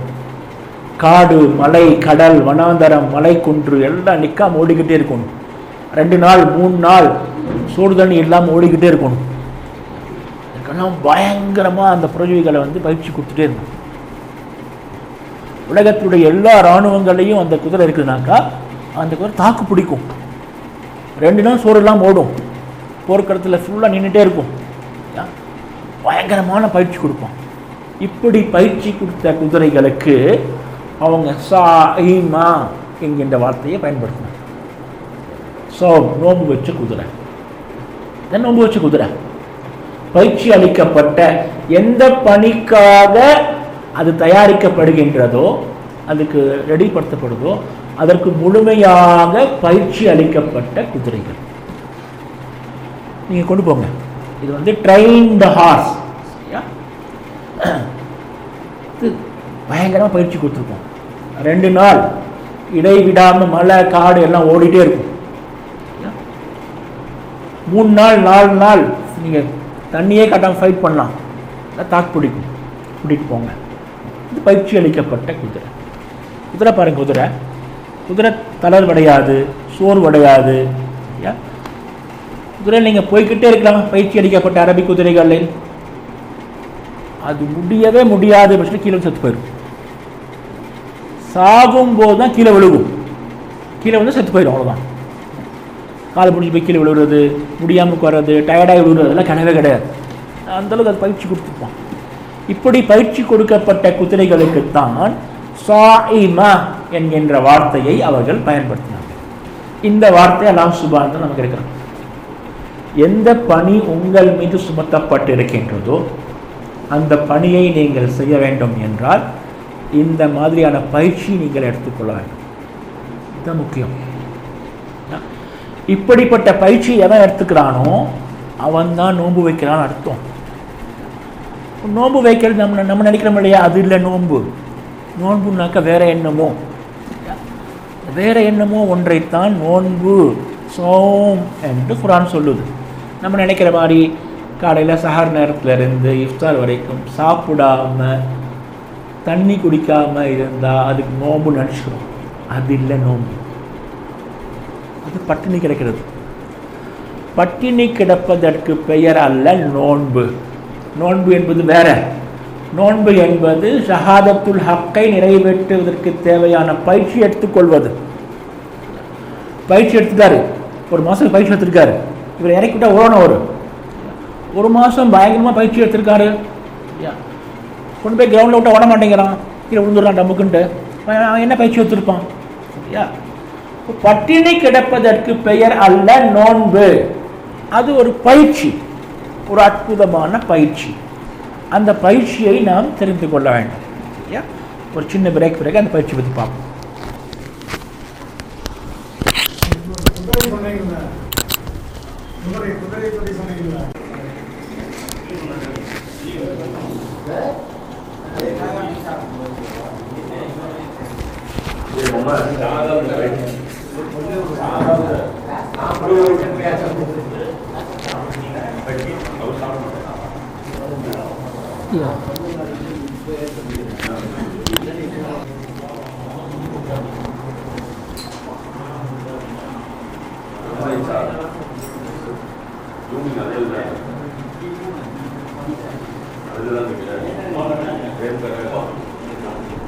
நஹ்மதுஹு வ நுஸல்லி அலா ரசூலிஹில் கரீம். அம்மா பாத்.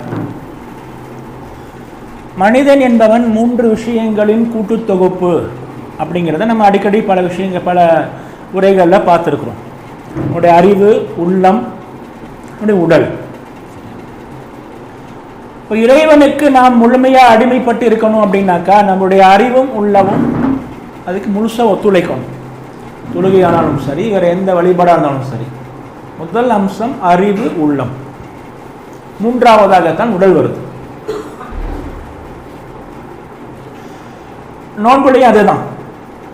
நாம் நோன்பு என்பது ஒரு பயிற்சி, இகாமத்துத்தீனுக்கான ஒரு பயிற்சி, ஷஹாதத்துல் ஹக்குக்கான ஒரு பயிற்சி.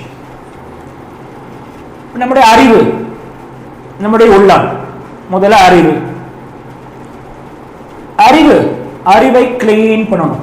தத்ஹீருல் அஃப்கார், நம்முடைய சிந்தனைகளை சுத்தப்படுத்துவது, சிந்தனைகளை தூய்மையாக வைத்திருப்பது. அறிவு உடன்பட்டு ஒத்துழைத்தால் தான் நீங்க ஒரு நல்ல அடிமையாக மாற முடியும். அறிவை.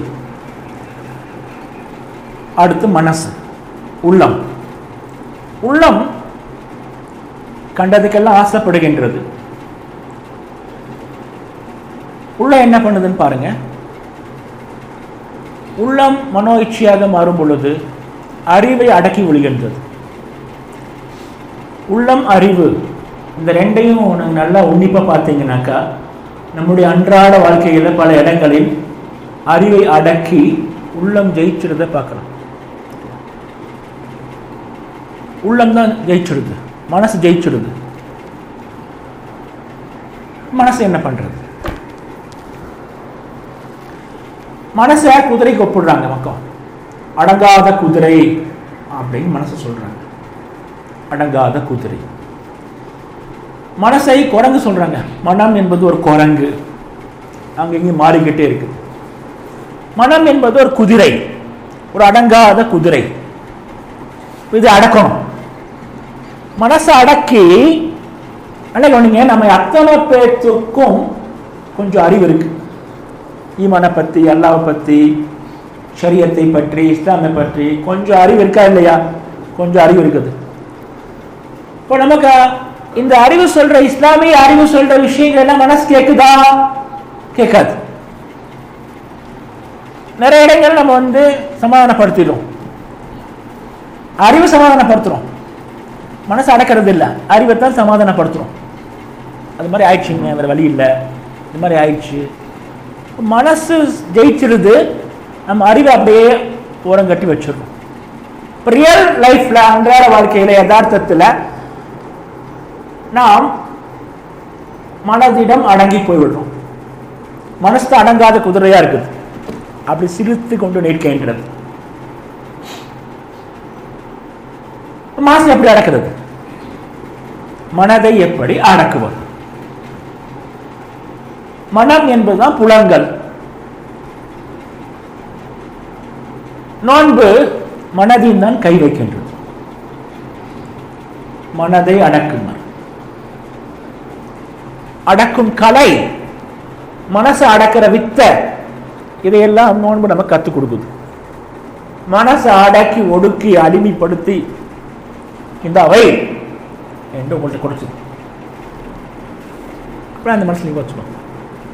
ஒன்றும் செய்யாது, பேசாம உட்காந்துடும். ஒரு வேட்டை நாய், வேட்டை நாயை பழக்கப்பட்டது ரொம்ப கஷ்டம். சரியா? பயங்கரமாக பழகிட்டே இருப்பாங்க. கோயம்புத்தூர் போத்தனூர் வந்தீங்கன்னாக்கா போத்தனூரில் ஒரு காவல் நாய் பயிற்சி கழகம் இருக்கு, நாய் பயிற்சி கல்லூரி. தமிழ்நாட்டில் முக்கியமான பயிற்சி கல்லூரி அது. அங்கே வந்து போலீஸ் நாய்க்கு ட்ரைனிங் கொடுத்துட்டே இருப்போம். 6 மாதம் 8 மாதம் 1 வருஷம் 2 வருஷம் ட்ரைனிங் கொடுப்பாங்க. அதே மாதிரி தான் வேட்டை நாய்க்கு பழக்கப்படுத்துவோம். வேட்டை நாய் நீங்கள் எங்கேருந்து பார்த்து ஷூட் பண்ணுறீங்க, ஒரு முயல் விழுந்துருச்சு, முயல் அடிபட்டுருச்சு, ஆனால் ஓடுது, அது கொஞ்சம் தூரம் விழுந்துருச்சு. நீங்கள் வேட்டை நாய் அவுத்து விடுறீங்க, அது ஓடி போய் முயலை கவ்வும். முயலை கவ்வணும், கடிக்கக்கூடாது. அப்படி கவ்வி கொண்டு உங்களுக்கு கொடுத்துரும். அது கடிக்காது, ரத்தம் வலிகிறது நக்க கூட செய்யாது. அப்படி கவ்வி கொண்டு வந்து உங்கள்கிட்ட ஒப்படைச்சிடும். நீங்களா பார்த்து அதுக்கு 4 துண்டு போட்டு அது மட்டும் தான் திங்கும், அதுவாக திங்காது. நீங்களா பார்த்து என்ன கொடுக்குறீங்களோ அதை மட்டும்தான் அது திங்கும். வேட்டை நாய் மாதிரி நம்முடைய மனசை பழக்கப்படுத்தணும். இந்த கும்கி யானைகளை வச்சுட்டு யானையை பழக்கப்படுத்துறாங்க. யானையை பெரிய காட்டு யானையை அடக்கி உடக்கி பழக்கப்படுத்தி கொண்டு வந்து சங்கலை போட்டு கட்டி வச்சிடறான். ஏன் அது சொல்றதெல்லாம் செய்யுது. மரத்தை தூக்குது, தள்ளி விடுது, மரத்தை முறிக்குது, லோடு ஏற்றுது. ஸோ காட்டு யானையை கூலியெல்லாம் மாற்றிடுறானுங்க, அடக்கி உடக்கி மாற்றுறானுங்க. குதிரையை அடக்கிறான். காட்டுக்குதிரை அடக்க முடியுமா? யோசிச்சு பாருங்க. காட்டு குதிரைகள், வரி குதிரைகள் அடக்க முடியுமா? அடக்கவே முடியாது. அவற்றை பழக்கப்படுத்தவே முடியாது. அப்போ அப்படிப்பட்ட காட்டு குதிரைகளையும் வரி குதிரை அல்லாத மற்ற குதிரைகளை எப்படியாவது கொண்டு வந்து பழக்கப்படுத்தி போர்ல பழகிற அளவுக்கு மாத்திடுறாங்க. குதிரையை அடக்கிறோம், நாயை அடக்கி பழக்கப்படுத்துறோம், காட்டு யானையை அடக்கிடுறோம். ஆனால் இந்த மனிதனால் மனசை அடக்க முடியறதில்லை. மனசுக்கிட்ட தோத்து போயிடும். மனதை அடக்கும் கலையை நோன்பின் மூலமாக அல்லாஹ் சுப்ஹானஹு வ தஆலா நமக்கு கற்றுக் கொடுக்கும். அல்லாஹ்வின் தூதர் ஸல்லல்லாஹு அலைஹி வஸல்லம் சொல்றாங்க, அல் கையிசு மன் தான நஃப்ஸஹு வ அமில லிமா பஅதல் மௌத். புத்திசாலி யார் தெரியுமா? எவன் தன்னுடைய நஃப்ஸை அடக்கி செத்த பிறகு வருகின்ற வாழ்க்கைக்காக உழைக்கின்றானோ அவன் தான் புத்திசாலி. இன்னொரு இடத்துல அல்லாஹ்வின் தூதர் ஸல்லல்லாஹு அலைஹி வஸல்லம் சொல்றாங்க, அல் முஜாஹிது மன் ஜாஹத நஃப்ஸஹு ஃபீ தாஅத்தில்லாஹ். அல்லாஹ்வுக்கு அடிபணிய செய்வதற்காக தன்னுடைய நஃப்ஸோடு ஓயாமல் போராடி கொண்டிருப்பவன் தான் முஜாஹித். நஃப்ஸ் அடங்க மாட்டேங்குது, அல்லாஹ்வுக்கு முன்னாடி அடங்க வைக்கணும். அதை அடக்கி உடக்கி கொண்டு வந்து மேலே அல்லாஹ்வுக்கு முன்னாடி கொண்டு வந்து படுக்க போடும். இப்போ இதுதான் நஃப்ஸ். இப்படிப்பட்ட காரியத்தில் எவன் ஜெயிக்கிறானோ அவன் தான் முஜாஹித். நம்ம சொன்னா நஃப்ஸ் கேட்கணும், வானா வரணும், எந்திரினா எந்திரிக்கணும், உட்கார்னா உட்காரணும், 4 மணிக்கு 4 மணிக்கு எந்திரிக்கணும். சரியா? நம்ம என்ன சொன்னாலும் நம்மளுடைய நஃப்ஸ் கேட்கணும், செய்யணும். பேசாம சத்தம் போடாம பின்னாடியே வாழை ஆட்டிக்கிட்டு வரணும். அதுதான் நஃப்ஸ். நம்ம அதுக்கு முன்னாடி போகக்கூடாது. இப்போ நஃப்ஸை நம்ம எப்படி கண்ட்ரோல் பண்றது? நஃப்ஸை எப்படி கண்ட்ரோல் பண்றது? காட்டு யானை எப்படி அடக்குவான்? ஒரு வேட்டை நாய் எப்படி அடக்குவான்? சோடு தண்ணி போட மாட்டான், சோடு தண்ணி கிடக்கும், தண்ணி காட்ட மாட்டான், தீனி கொடுக்க மாட்டான். சரியா? அது தண்ணிக்கும் தீனிக்கும் அப்படியே ஏங்கும். இப்போ கண்ட்ரோல் பண்ணுவான், அதுக்கு தீனி கொடுப்பான். இந்த வேலையை செஞ்சால் தான் தீனி கிடைக்கும் அப்படி பழக்கப்படுத்துவோம். அந்த வேலை செய்வோம். இது செஞ்சால் அது கிடைக்கும், இது செஞ்சால் அது கிடைக்கும். அப்படி கொஞ்சம் கொஞ்சமாக பட்டினி போடுறான். மனசை பட்டினி போடுறோம். புலன்களை அடக்கு, புலன்களை கட்டுப்படுத்து. மனசுக்கு என்ன தீனி? தீனி போடக்கூடாது. தீனி சோறு இல்லை. மனசுக்கு என்னென்ன தீனிலாம் இருக்கு? மனது என்னெல்லாம் கேட்குது நம்மள்கிட்ட? மனதினுடைய விருப்பங்கள் என்ன, ஆசாவாசங்கள்லாம் என்ன அப்படின்னு பார்த்தீங்கன்னாக்கா 3 வகையாக பிரிக்கலாம். மனசுன்னா 3. ஒன்று இச்சைகள். முதல்ல இச்சைகள். இரண்டாவது தேவைகள், விருப்பங்கள், தேவைகள் அல்லது விருப்பங்கள். மூன்றாவது உணர்வுகள். இந்த மூணு தான மனசு. இப்போ சரியா நம்ம பார்த்து ஒரு கேள்வி கேட்குது, உங்க மனசை பத்தி உங்களுக்கு தெரியுமா? உங்க மனசை நீங்க கண்ட்ரோல் பண்ணி வச்சிருக்கீங்களா? நீங்க சொல்ற பேச்சு எல்லாம் உங்க மனசு கேட்குமா, இல்ல மனசு சொல்றது தான் நீங்க கேட்குறீங்களா? உங்க மனசை நீங்க கமாண்ட் பண்ண மனசு கேட்குமா, இல்ல நீங்க கன்வின்ஸ் பண்ண வேண்டி இருக்குமா? வரணும், வாமா போலாம், டைமாது இல்லைம்மா, நீங்க கொஞ்சம் கூப்பிடக்கூடாது. இப்போ நீங்க கன்வின்ஸ் பண்றீங்க, கெஞ்சுறீங்க, சரியா? அது வரவே மாட்டேங்குது. இப்போ ஆசை காட்டுறீங்க, நல்ல பிள்ளைல வா, வந்தீங்கன்னாக்கா உனக்கு ஐஸ்கிரீம் வாங்கி கொடுப்பேன், சரியா? வந்தீங்கன்னாக்கா உனக்கு நான் கிஷ்கிந்தா கூட்டிகிட்டு போவேன். இப்போ ஆசை காட்டுறீங்க, நன்றி கொடுக்குறீங்க. அப்புறம் மனசு வருது. உங்கள் மனசு எப்படி கமெண்ட் பண்ண வருமா, இல்லை கன்வின்ஸ் பண்ணி கூப்பிடணுமா, இல்லை கெஞ்சி கூப்பிடுறீங்களா, இல்லை ஆசையெல்லாம் ஆசை வார்த்தையெல்லாம் சொல்லி, இல்லை அது அடம் பிடிக்குதா, வேற வழி இல்லாமல் நீங்கள் அட்ஜஸ்ட் பண்ணிக்கிறீங்களா? உங்க மனசு எப்படி இருக்கு? உணர்வுகள் ஒவ்வொன்றா பார்ப்போம். முதல்ல இச்சைகள். இச்சைகள்ல 3 விஷயம் நம்ம ஏற்கனவே ஒரு கிளாஸ்ல பார்த்துருக்கோம். மனசுக்கு இச்சைகள், அதுக்கு வேணும் ஒரு பொருள், வேணும் மனசு கேட்கும், வேணும், அவ்வளவுதான். அது கூடுமா கூடாதா, நல்லதா கெட்டதா, தகுமா தகாதா, மற்றவங்க என்ன நினைப்பாங்க, எல்லாம் ஒன்றும் கேட்காது. வேணும்னா வேணும். இப்போ வேணும் வேணும்னு சொல்லிட்டு மனசு 3 விஷயங்களை கேட்குது.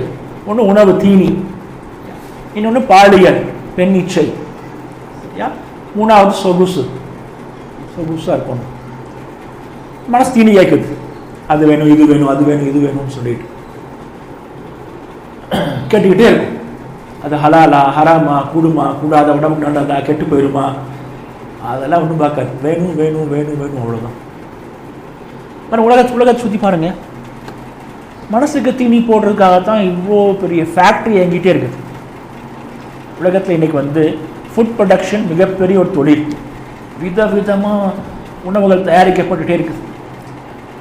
விதவிதமான உணவுகள் இப்படித்தான் இல்லை, வகை வகையாக ருசியாக செஞ்சுக்கிட்டே இருக்கிறான். ரெசிபிஸ் வகை வகையாக வந்துக்கிட்டே இருக்குது. கொஞ்சம் பேர்த்த பார்த்தீங்கன்னாக்கா நிறைய திம்பாங்க, ஃபுல்லாக சாப்பிடுவாங்க, வயிறு முட்டை சாப்பிடுவாங்க. கொஞ்சம் பேர்த்த பார்த்தீங்கன்னாக்கா வகை வகையாக சாப்பிடுவாங்க, விதவிதமாக சாப்பிடுவாங்க. ஸோ இந்த 2 பேர்த்துக்கும் உலகம் தீனி போட்டுக்கிட்டே இருக்கு. விதவிதமாக தயாரிக்கிறாங்க, ரகரகமாக தயாரிக்கிறாங்க, சரியா? சிப்ஸ் எடுத்துக்கோங்க, சிப்ஸில் மட்டுமே 1000 வகை இருக்குது. மோசமான சிப்ஸுக்கெல்லாம் வருது, கவனிங்க, மோசமான சிப்ஸ்லாம் வருது. மோசமான சிப்ஸ் கண்டுபிடிக்க பார்க்கலாம் நீங்கள். மோசமான சிப்ஸ்லாம் வருது, இன்னமும் தயாரிக்கிறாங்க. ஸோ இவ்வளோ பெரிய ஃபேக்ட்ரி, உலகம் முழுத்து ஒரு ஃபேக்ட்ரியாக வச்சுக்கோங்க. இந்த ஃபேக்ட்ரியே உங்கள் நஃப்ஸுக்கு தீனி போடுவதற்காக இயங்கி கொண்டே இருக்குது. நஃப்ஸு சாப்பிட்டுக்கிட்டே இருக்குது. நல்லது கெட்டது, ஆகும் ஆகாது, நோய் இல்லை, சரியா? கொலஸ்ட்ரால் ஃபேட் அது இது எதையும் பார்க்காம சும்மா அள்ளி அள்ளி சாப்பிட்டுக்கிட்டே நஃப்ஸு. நம்புதா இல்லையாங்க? கேட்குதா இல்லையா? கேட்குது நஃப்ஸு. 2வது பாருங்க, பாலிச்சை. இது இந்த ஃபுட் ஃபேக்டரியோட பெரிய ஃபேக்டரி. இது உங்களுடைய மனதின் பால் இச்சைகளை தூண்டிவிட்டு அதை பெருசாக்கி அவன் பிஸ்னஸ் பண்ணுறான், சரியா? ஸோ இது நீங்கள் சொல்ல வேண்டிய, உங்களுக்கு நீங்கள் பார்த்து கேட்குறீங்க. இதில் எனக்கு தெரிஞ்ச விட உங்களுக்கு ஏகப்பட்ட தகவல் தெரிஞ்சு வச்சுருப்பீங்க. பாலிச்சியை தூண்டுறானே இல்லையா? தூண்டிக்கிட்டே இருக்கலாம். சாதாரண பிளேடு, நீங்கள் சேவிங்ஸ் பண்ணுறது ஒரு பிளேடு விற்கிறீங்க, அந்த பிளேடை விற்கிறதுக்காக வேண்டி உங்கள் காம இச்சை தூண்டி விடும். உடனே இல்லையாங்க?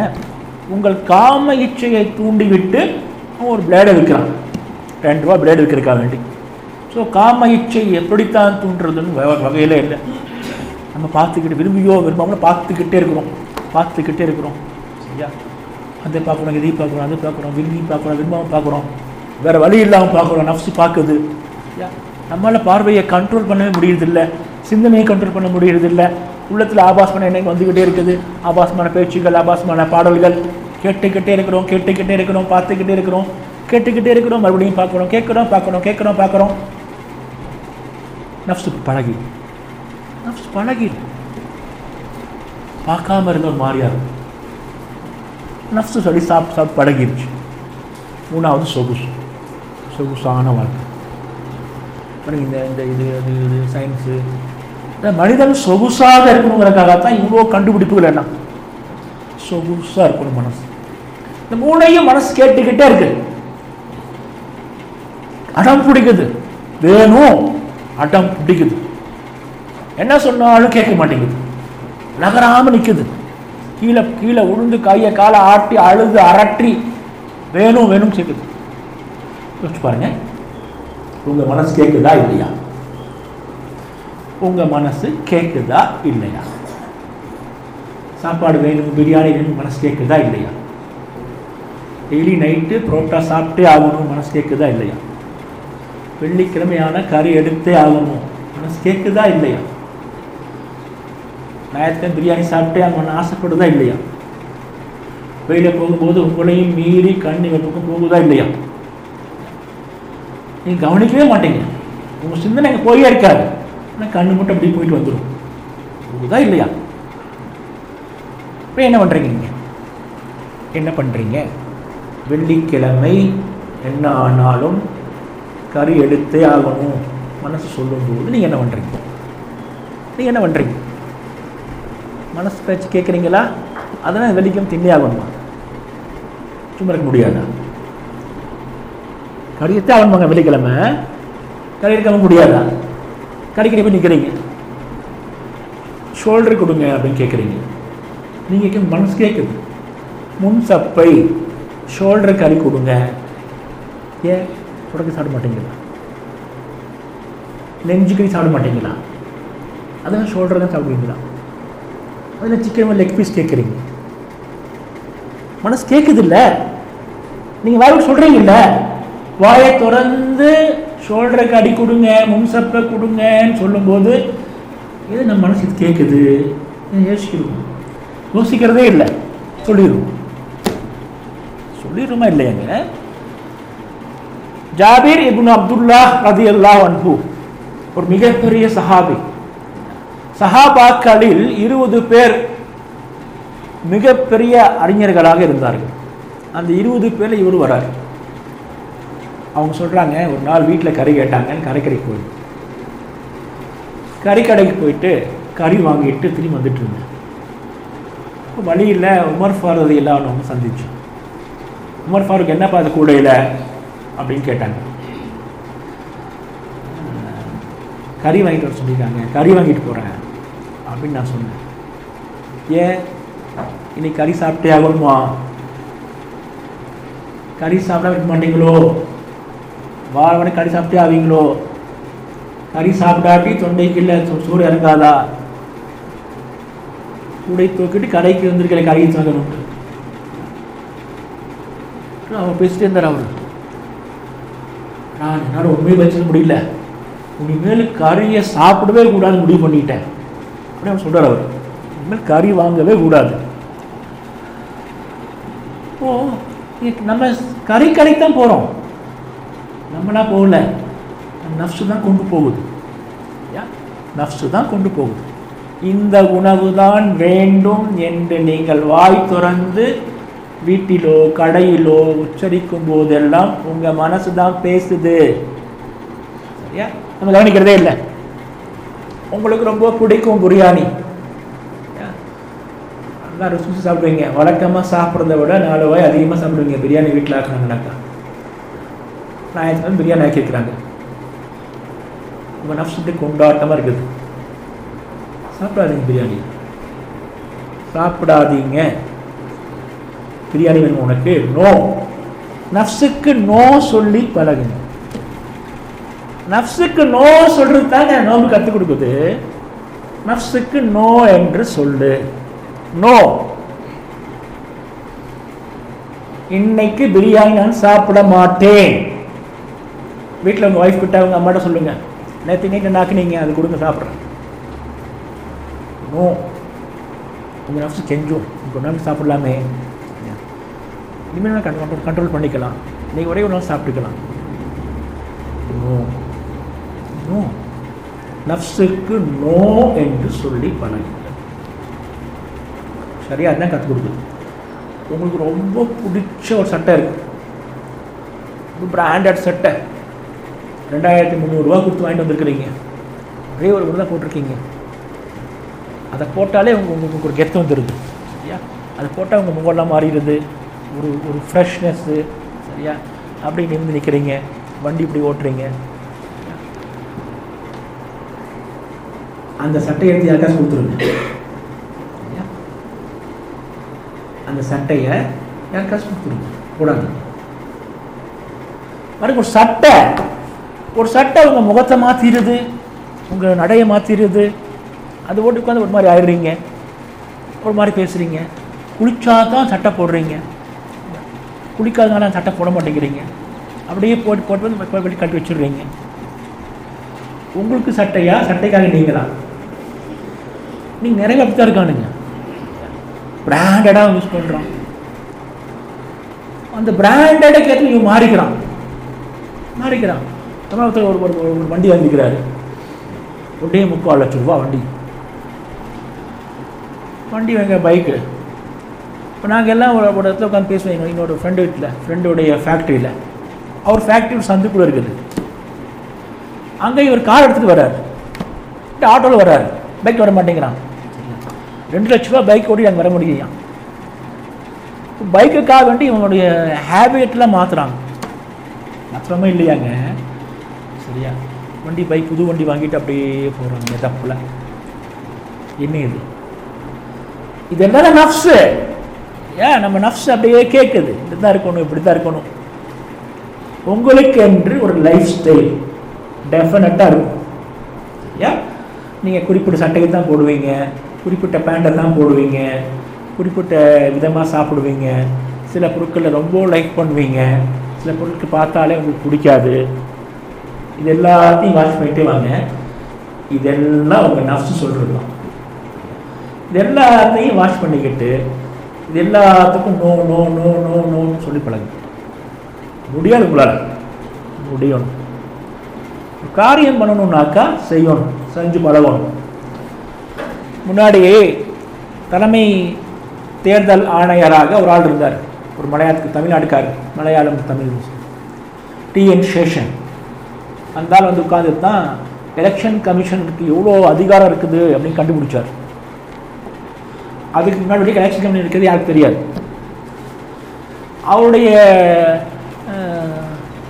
வாழ்க்கையில் நடந்த ஒரு சம்பவத்தை அவர் எழுதுறார் ஒரு கட்டுரையில். அவர் டெய்லி நைட் தூங்க சாப்பிட்டு முடிச்ச பிறகு கொஞ்சம் எழுதிட்டு இருப்பார். அவர் எழுதிட்டு இருக்கும் பொழுது அவங்க ஒய்ஃப் வந்து ஒரு காஃபி, ஒரு ஃபில்டர் காஃபி மட்டும் வைப்பாங்க. அந்த ஃபில்டர் காஃபி குடிச்சு முடிச்சுட்டு மெதுவாக குடிப்பார். அது குடிச்சு வரைக்கும் எழுதிட்டே இருப்பார். அது குடிச்சு முடிச்சுட்டு போய் தூங்குவார். அவருடைய வழக்கம். ரொம்ப நாளாக பல வருஷமாக எப்படி நடந்துட்டு இருக்குது. அந்த ஃபில்டர் காஃபி குடித்தா தான் தூக்கம் வரும். அவர்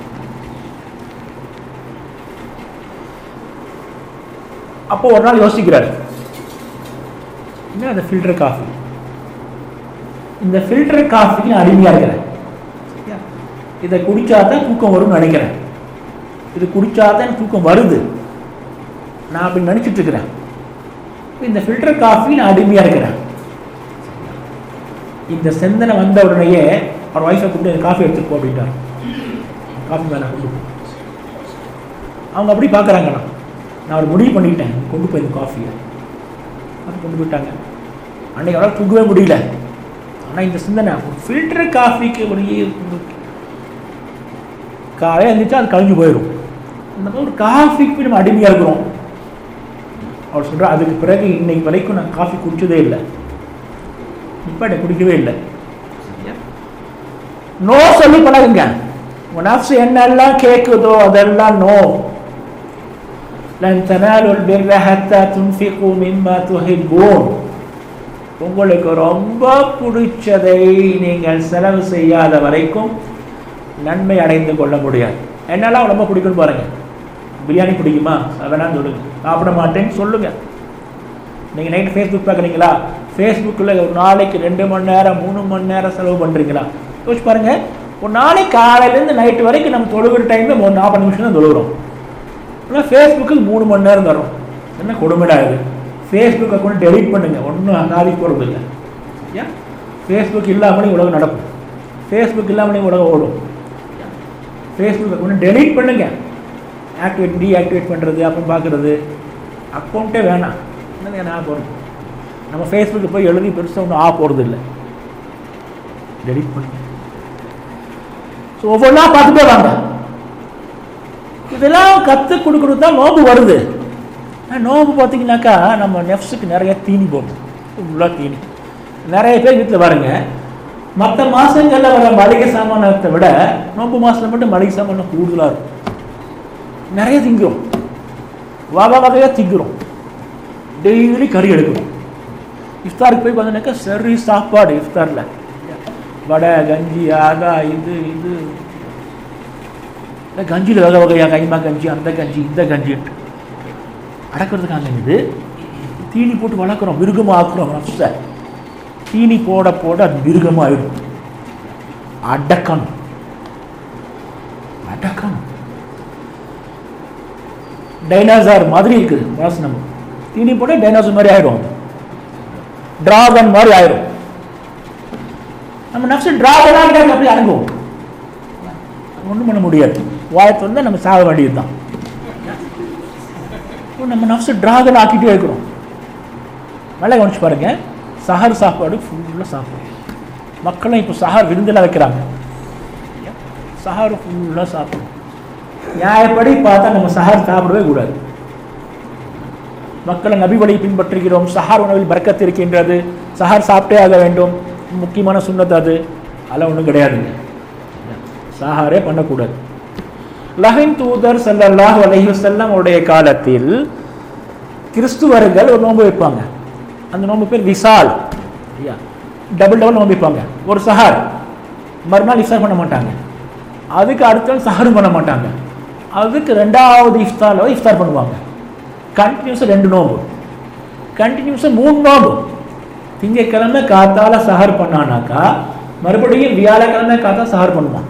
திங்கள் செவ்வாய் புதன் 3 நோன்பு முட்க வச்சுருப்பான்.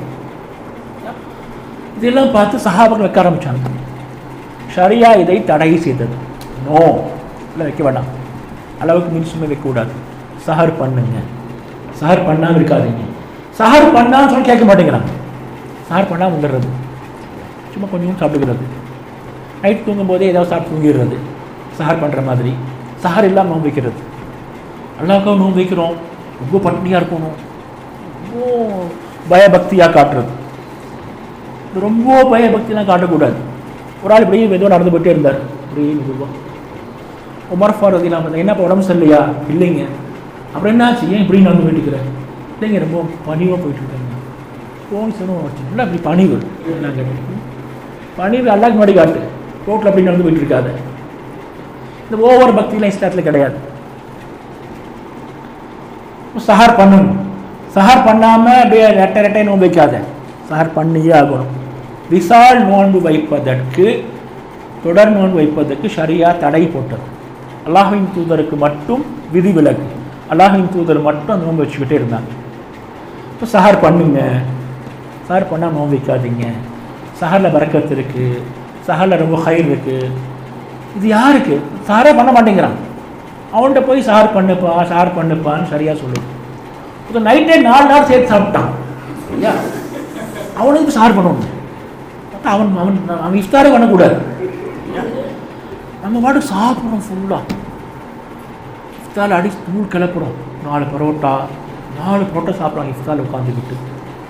ஜூஸ் குடிக்கிறாங்க, வடை சாப்பிட்றாங்க, 2 கொட்டுறா 3 கொட்டுறா கஞ்சி சாப்பிட்றாங்க. எப்படா இஃப்தார் நேரம் வரும் காத்துட்ருக்காங்க.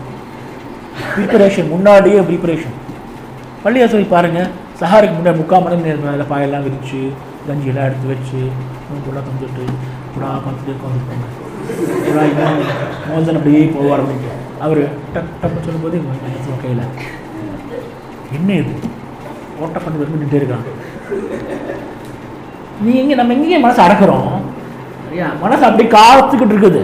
எப்படா வரும்னு சொல்லிட்டு அப்படி 4 கால் பாய்ச்சல பாயிரும். ஃபுல்லாக சாப்பிட்டு முடிக்கிறோம். அப்புறம் ஆகத்தான் நல்லா கவனிங்க. பள்ளிவாசலில் பார்த்தீங்கன்னாக்கா மகரிப் தொழுது விட்டு அல்லாஹ்வின் மகரிபுக்காக அதான் கொடுத்து அல்லாஹ்வின் தூதர் வீட்டிலிருந்து பள்ளிக்கு வருவதற்குள்ளாக நாங்கள் 2 ரக்காத் தொழுதுருவோம் என்று சஹாபாக்கள் சொல்கிறாங்க. அந்த 2 ரக்காத் தொழுகைக்கு ரொம்ப சிறப்பம்சம் தான் இருக்குது. எந்த பள்ளிவாசல் அலோவ் பண்ணவே மாட்டான். வக்து ரொம்ப கம்மிங்க, தொழலாம் கூடாது, மகரிபுடைய வக்து ரொம்ப கம்மி. அப்படியே வக்துல தேவையே இல்லை, 2 நிமிஷத்துல முடிச்சிடறாங்க தொழுகை. ஏன் சரி பாய் சரியா தொழ விட மாட்டேங்கிறாங்க. ஆனால் தொழ விட மாட்டாங்க. ரம்ஜான் மாதத்தில் பார்த்தீங்கன்னாக்கா இகாமத்துக்கும் வாங்குக்கு இடையில ஒரு 12 நிமிஷம் கேப் இருக்கும்.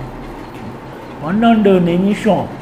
மற்ற நாளில் இந்த 12 நிமிஷம் தொழில் நிமிஷம் பள்ளிவாசலே காலி ஆகிடும். 12 நிமிஷம் டைம் தர்றாங்க.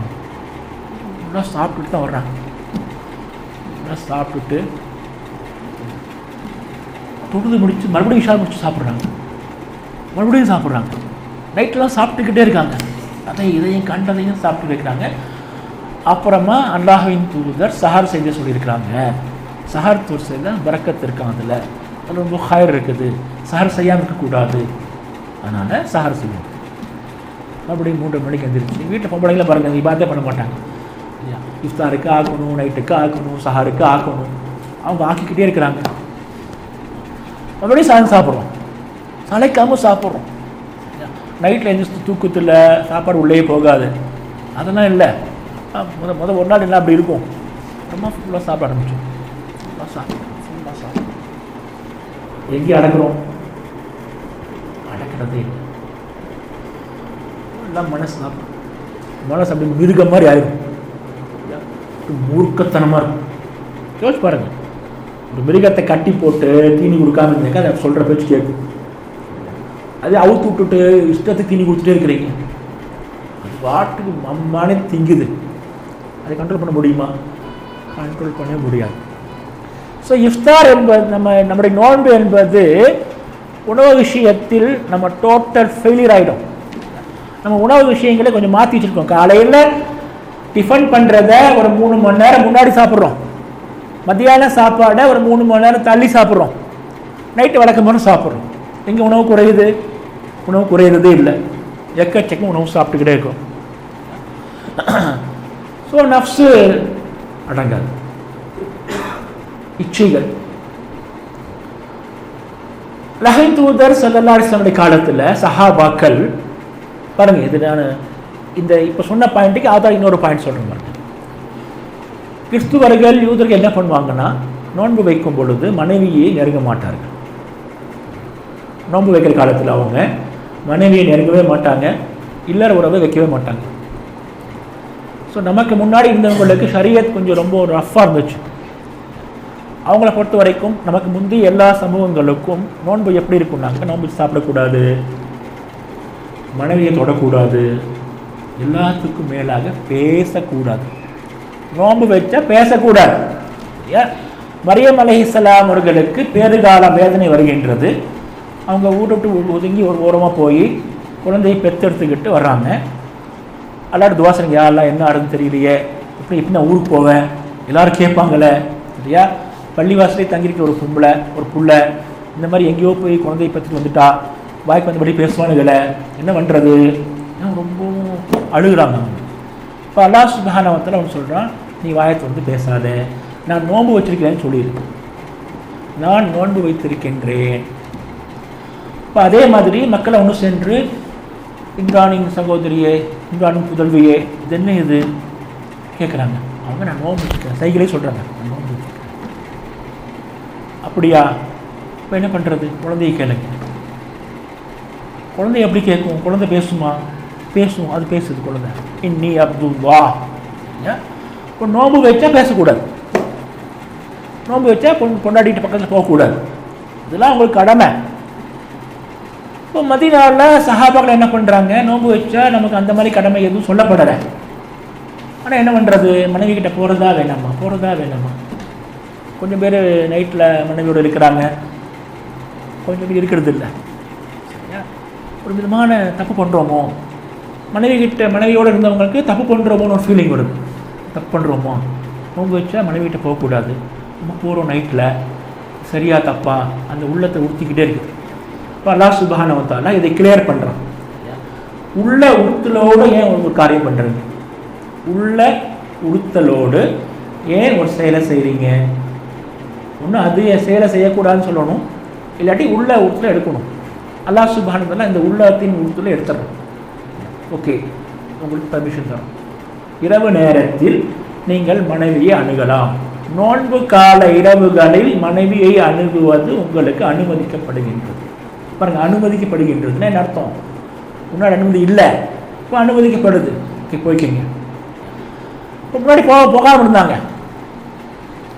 போகாமல் இருக்கும். நம்ம நஃப்ஸு மனைவி விஷயத்தில், பெண்கள் விஷயத்தில் பலகீனமாக இருக்குது நம்ம ஃபீல் பண்ணணும். நமக்கு தான் தெரியுங்க பலகீனமாக இல்லையான்ட்டு. சரியா? நம்ம பலகீனமாக இருக்கிறதா ஃபீல் பண்ணோன்னாக்கா போகக்கூடாது. ஓகே, நான் போகக்கூடாது. ஒருத்தர் படம் பார்க்குறாரு, நஃப்ஸ் படம் பார்க்கணும்னு சொல்லி கேட்குது. டெய்லி ஒரு படம் பார்க்கணும் இருக்காங்க. ரொம்ப ஈஸியாக போச்சு இல்லை? அந்த காலத்தில் படம் பார்க்க பெரிய விஷயம். இப்போ டெய்லி ஒரு படம் பார்க்குறான். படம் பார்க்காதே. டெய்லி படம் பார்க்க பழகினவருக்கு அது தப்புன்னு தெரியாது. அது தப்புன்னு சொல்ல முடியாது. டைம் 3 மணி நேரம் வேஸ்ட் ஆகுது நமக்கு. 1.5 மணி நேரம் 2 மணி நேரம் வேஸ்ட் பண்ணுறீங்க டைமில். நோன்பு வச்சு படம் பார்க்குறாங்களா இல்லையாங்க? நோன்பு வச்சுக்கிட்டு படம் பார்க்குறாங்க. 1.5 மணி நேரம் டைம் வேஸ்ட் பண்ணுறீங்க.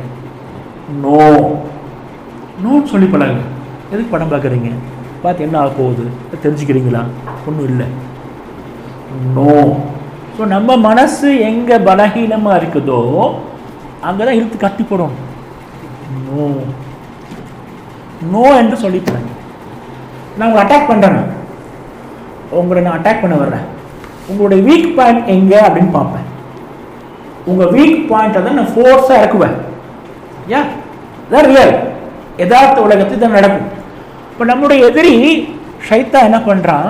நம்முடைய வீக் பாயிண்ட் என்னன்னு பார்க்குறான். மனசு தான் இவனுக்கு வீக் பாயிண்ட். இவனுடைய மனசை மிருகமாக மாற்றணும். சரியா? அப்போ அவன் அது மிருகமாக மாற்றணும். நஃப்ஸுக்கு நிறைய ஆசையில் தரான். அதை செய், இதை செய். அந்த ரோட்டை போட்டு நம்ம கண் பார்வை அவங்க கண்ட்ரோல் தான் இருக்குது. அவன் போய் கண்ட்ரோல் பண்ண வைக்கிறான். அவன் தான் உணவுகளை கொண்டாந்து கொட்டுறான். புதிய புதிய உணவுகளெல்லாம் அறிமுகப்படுத்துகிறான். சரியா? ஸோ நஃப்ஸை மிருகமாக ஆக்கிறதுக்கு என்னென்ன வழிமுறைகள் இருக்குதோ அது எல்லாத்தையும் இன்ட்ரடியூஸ் பண்ணுறான் ஷைத்தான். கொஞ்சம் காலத்தில் என்ன ஆகுது? நம்ம நஃப்ஸு நம்ம பேச்சை கேட்காம ஷைத்தான் பேச்சை தான் கேட்குது. கேட்குதா இல்லையாங்க? கொஞ்சம் யோசிச்சு பாருங்க. உங்கள் வீட்டில் ஒரு வேலைக்காரன் இருக்கிறான்.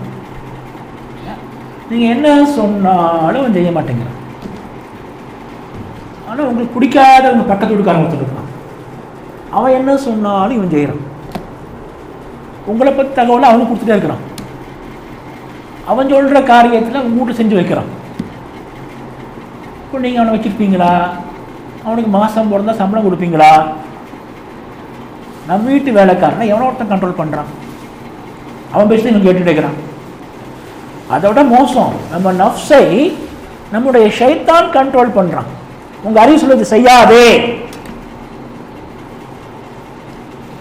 ஷைத்தான் செய் அப்படின்னு சொல்கிறான். நஃப்ஸு ஷைத்தான் பேச்சை கேட்டு செய்யுது. நம்ம போடுற ட்ரெஸ்ஸு, நீங்கள் யூஸ் பண்ணுற பவுட்ரு, நீங்கள் வாங்குகிற அத்தரு, நீங்கள் போட்டிருக்கிற செப்பல், நீங்கள் ஆசைப்பட்டு வாங்கியிருக்கின்ற வண்டி, நீங்கள் கட்டியிருக்கின்ற வீடு, சரியா? நீங்கள் சாப்பிட்ற சாப்பாடு, நீங்கள் பேச்சுற ஸ்டைலு, உங்களுடைய மூக்கு கண்ணாடிக்கு நீங்கள் போட்டிருக்கின்ற ஃப்ரேம், உங்கள் தாடி எந்தளவு நிற்கணும், எப்படி ஷேவ் பண்ணணும், இது எல்லாத்தையும் நல்ல கவனமாக உன்னிப்பாக பாருங்கள். ஷைத்தான் தான் முடிவு செய்யும். ஷைத்தான் தான் ஆர்டர் பண்ணுற நஃப்ஸுக்கு. நஃப்ஸு செய்யுது. பழகி கொடுத்துட்டு பழகி போச்சு. பழகி கொடுத்ததுக்கு பிறகு ஷைத்தானுக்கு வேலை இல்லை. ஓகே, போயிடுறான் பேசாமல். நஃப்ஸு ஷைத்தானுடைய பழக்கத்துக்கு ஆளாகிட்டு ஷைத்தான் சொல்கிறது எல்லாம் செஞ்சுக்கிட்டே இருக்குது. நம்ம பேச்சை கேட்கவே மாட்டேங்குது. என்ன பண்ணுறது? முதல்ல இது என் பேச்சை கேட்குதா அவன் பேச்சை கேட்குறதான்னு யோசிக்கும்.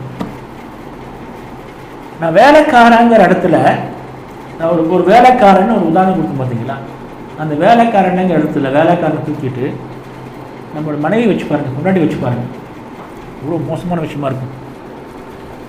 என் பொண்டாட்டி நான் சொல்கிறத கேட்காம எவனோ ஒருத்தன் சொல்கிறத கேட்குறான். அவனுக்கு என்ன பிடிக்குதோ அதை சமைச்சு வைக்கிறான், எனக்கு பிடிக்க சமைக்க மாட்டேங்கிறான். அவன் சொல்கிற சேலையை அணுகிறான், அவன் சொல்கிற சுடிதாரை போடுறான். அவனுக்கு பிடிச்ச லைஃப் ஸ்டைலில் வாழ்கிறான், எனக்கு பிடிக்கிற மாதிரி வாழ மாட்டேங்கிறான். நான் என்ன பண்ணுறது? நாடின் சாகும், இல்லாட்டி அவனை அடக்கணும், அவளை அடக்கணும். நம்ம யாருக்குமே முதல்ல நம்ம நஃப்ஸு யார் பேச்சை கேட்குதுங்கிறதே தெரியாது. அமைதியாக உட்காந்து யோசிச்சு பாருங்க. வீட்டில் போய் உங்களுக்கு ரொம்ப பிடிச்ச ஒரு ட்ரெஸ்ஸு, நீங்கள் போன வாரம் தான் ஆசைப்பட்டு தேடி ஒரு ஷூ வாங்கியிருப்பீங்க, 3500 ரூபா கொடுத்து, சரியா? உங்களுக்கு ரொம்ப பிடிச்ச ஷூ, அது உங்களுக்கு பிடிச்ச ஒரு ட்ரெஸ்ஸு, அதை எடுத்து யாருக்காச்சும் ஃபஸ்ட்டு கொடுங்க. இப்போ நஃப்ஸு எப்படி துடிக்குதுன்னு பாருங்கள். அப்படியே துண்ணும் நஃப்ஸில் தாங்க முடியாத சோகமாகவே இருக்கும். கவுந்து போன மாதிரி அப்படியே உட்காந்துருக்கும். பாருங்க, அனலைஸ் பண்ணுங்க. ஏன் சொல்கிறத கேட்குதா இல்லை ஷைத்தான் சொல்கிறத கேட்குதா? அது முதல்ல நமக்கு தெரியும். தெரிஞ்சு போச்சு. நிறைய மேட்டர்களில் என்ற நஃப்ஸு நான் சொல்கிறத கேட்குறதே இல்லை, ஷைத்தான் சொல்கிறது தான் கேட்குது. என்ன பண்ணுறது? ஷைத்தானுடைய பிடியிலிருந்து இவனை வெளியே கொண்டு வரணும். ஷைத்தானை வரவிடாமல் தடுக்கணும். ஷைத்தான் அடிக்கடி நஃப்ஸ் வந்துட்டு போயிட்டே இருக்கிறான். இவனை வரவிடாமல் தடுக்கணும். இவன் எப்போ வராமல் இருப்பானோ அப்போ தான் பேசி கணிச்சு சொல்லணும். பாருமா, அவன் பேச்சு கேட்காத, அவன் நல்லவன் கிடையாது, அவன் இப்படிப்பட்ட ஆள், நான் சொல்கிறபடி செய், புரிய வைக்கணும். அவன் வரும்போது நீ சொல்ல முடியாது, அவன் வராத அப்போ தான் சொல்ல புரிய வைக்க முடியும். அல்லாஹ் சுப்ஹானஹு வ தஆலா அதுக்கு ஒரு ஆஃபரை ஏற்படுத்தி கொடுக்குறோம். நமக்கு ஃபேவரா அல்லாஹ்வின் தூதர் ஸல்லல்லாஹு அலைஹி வஸல்லம் அவர்கள் சொல்கிறாங்க, ரமலான் மாதம் வந்து விட்டால் ஷைத்தான்கள் விலங்கிடப்பட்டு விடுகின்றன. இப்போ ஷைத்தான் வரமாட்டான். நமக்கு ஃபேவராக அல்லாஹ் சுப்ஹானஹு வ தஆலா ஒரு பெரிய காரியத்தை பண்ணி வைக்கிறான். ஷைத்தான் இப்பொழுது வரமாட்டான். நீ இழுத்து பிடிச்சி கட்டி போட்டுக்கோ, எந்த அளவுக்கு முடியுமோ அந்த அளவுக்கு கண்ட்ரோல் பண்ணிக்கோ. ஒரு மாதம் டைம், ஒரு மாதத்தில் நீ 100% கவரேஜ் பண்ணி ஃபுல்லாக கண்ட்ரோல் பண்ணிட்டேனாக்கா அவன் வந்தாலும் வேலையாகாது. அது உன்னோட திறமை. ஓகேயா? நஃப்ஸை கண்ட்ரோல் பண்ணு. ஷைத்தான் பேச்சை கேட்டு எதெல்லாம் இது பண்ணுதோ அது எல்லாத்தையும் கட் பண்ணணும். ஷைத்தானுக்கு பிரியாணி பிடிக்கும், இது பிரியாணி அப்படியே அடிச்சு பிடிச்சி சாப்பிடுது. கட் பண்ணுங்க பிரியாணி. ரம்ஜான் மாதம் முழுசும் பிரியாணி சாப்பிடாதீங்க, சரியா? கஞ்சின்னா அப்படி குடிக்குது, 2 கொட்டுறா 3 கொட்டுறா, நோ கஞ்சி. கஞ்சி குடிக்கணும். இந்த கஞ்சி விஷயம் ரொம்ப ஜாக்கிரதையாக இருக்கணுங்க, ரொம்ப ஜாக்கிரதையாக இருக்கும். இது வேற ஒரு டாப்பிக்கு, நான் அது அப்புறம் உங்களுக்கு நடத்துகிறேன் இன்ஷா அல்லாஹ்.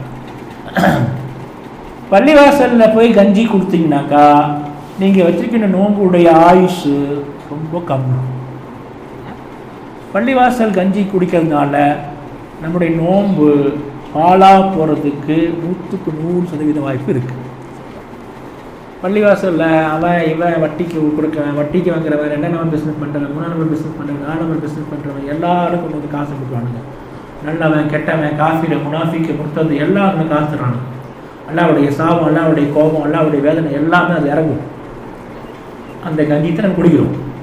காலையிலேருந்து கஷ்டப்பட்டு நோம்பு வச்சு பட்னி கிடந்து நஃப்ஸை போட்டு உடக்கி கடைசியில் ஒரு கொட்ரா கஞ்சி நம்முடைய நோன்பை இல்லாமல் செய்துவிடும். உங்களுக்கு கஞ்சி பிடிக்கும்னாக்கா வீட்டில் ஆக்கி குடிங்க, பள்ளிவாசல் கஞ்சி குடிக்காதீங்க, சரியா? கஞ்சினா மக்கள் பாருங்க, நோம்பு வச்சா கஞ்சி வேணும், கஞ்சி இல்லாமல் நோம்பு குடிக்காதுங்க. அது எப்படிங்க நோம்பு வச்சு கஞ்சி குடிக்காமல் வைக்கிறது? தூக்கு போய் தூக்கிட்டு போகிறானுங்க, தூக்கு போய் பள்ளிவாசல் போகிறான், பள்ளிவாசல் கூழ் நிற்கிறானுங்க. அந்த கஞ்சி பள்ளிவாசல் கஞ்சி தாங்க. ஒருத்தர் என்ன சொல்கிறார், என்ன தான் வீட்டில் கஞ்சி ஆக்கணுங்க, பள்ளிவாசல் தான் டேஸ்ட்டு, பள்ளிவாசல் கஞ்சி குடித்தா தான் குடிக்கிற மாதிரி இருக்கும். கட் பண்ணுங்க. நோ, பள்ளிவாசல் கஞ்சி வேணாம். டெய்லி ஒரு 1/4 கிலோ கறியாக இருக்கணும். கறி சாப்பிட்றோமோ இல்லையோ இந்த குழம்புள்ள கறி வாசனை இருக்கும். நோம்புனாக்கா கண்டிப்பாக இருக்கணும். நோ. ஸோ எதெல்லாம் நஃப்ஸுக்கு பிடிக்குதோ அதெல்லாத்தையும் கட் பண்ணும். பட்னி போட்டு பழகும். முதல்ல நஹின் தூதர் ஸல்லல்லாஹு அலைஹி வஸல்லம் அவர்கள் சொல்றார்கள், எத்தனையோ நோன்பாளிகள் இருக்கின்றார்கள், அவர்களுக்கு பகலெல்லாம் பட்டினி கிடந்ததை தவிர, இரவெல்லாம் வெட்டியாக விழித்திருந்ததை தவிர வேறு எதுவும் கிடைக்கிறது. பட்டி கிடக்கிறான், அவ்வளோதான். நஃப்ஸ் அடக்குனீங்க, அடக்கலை.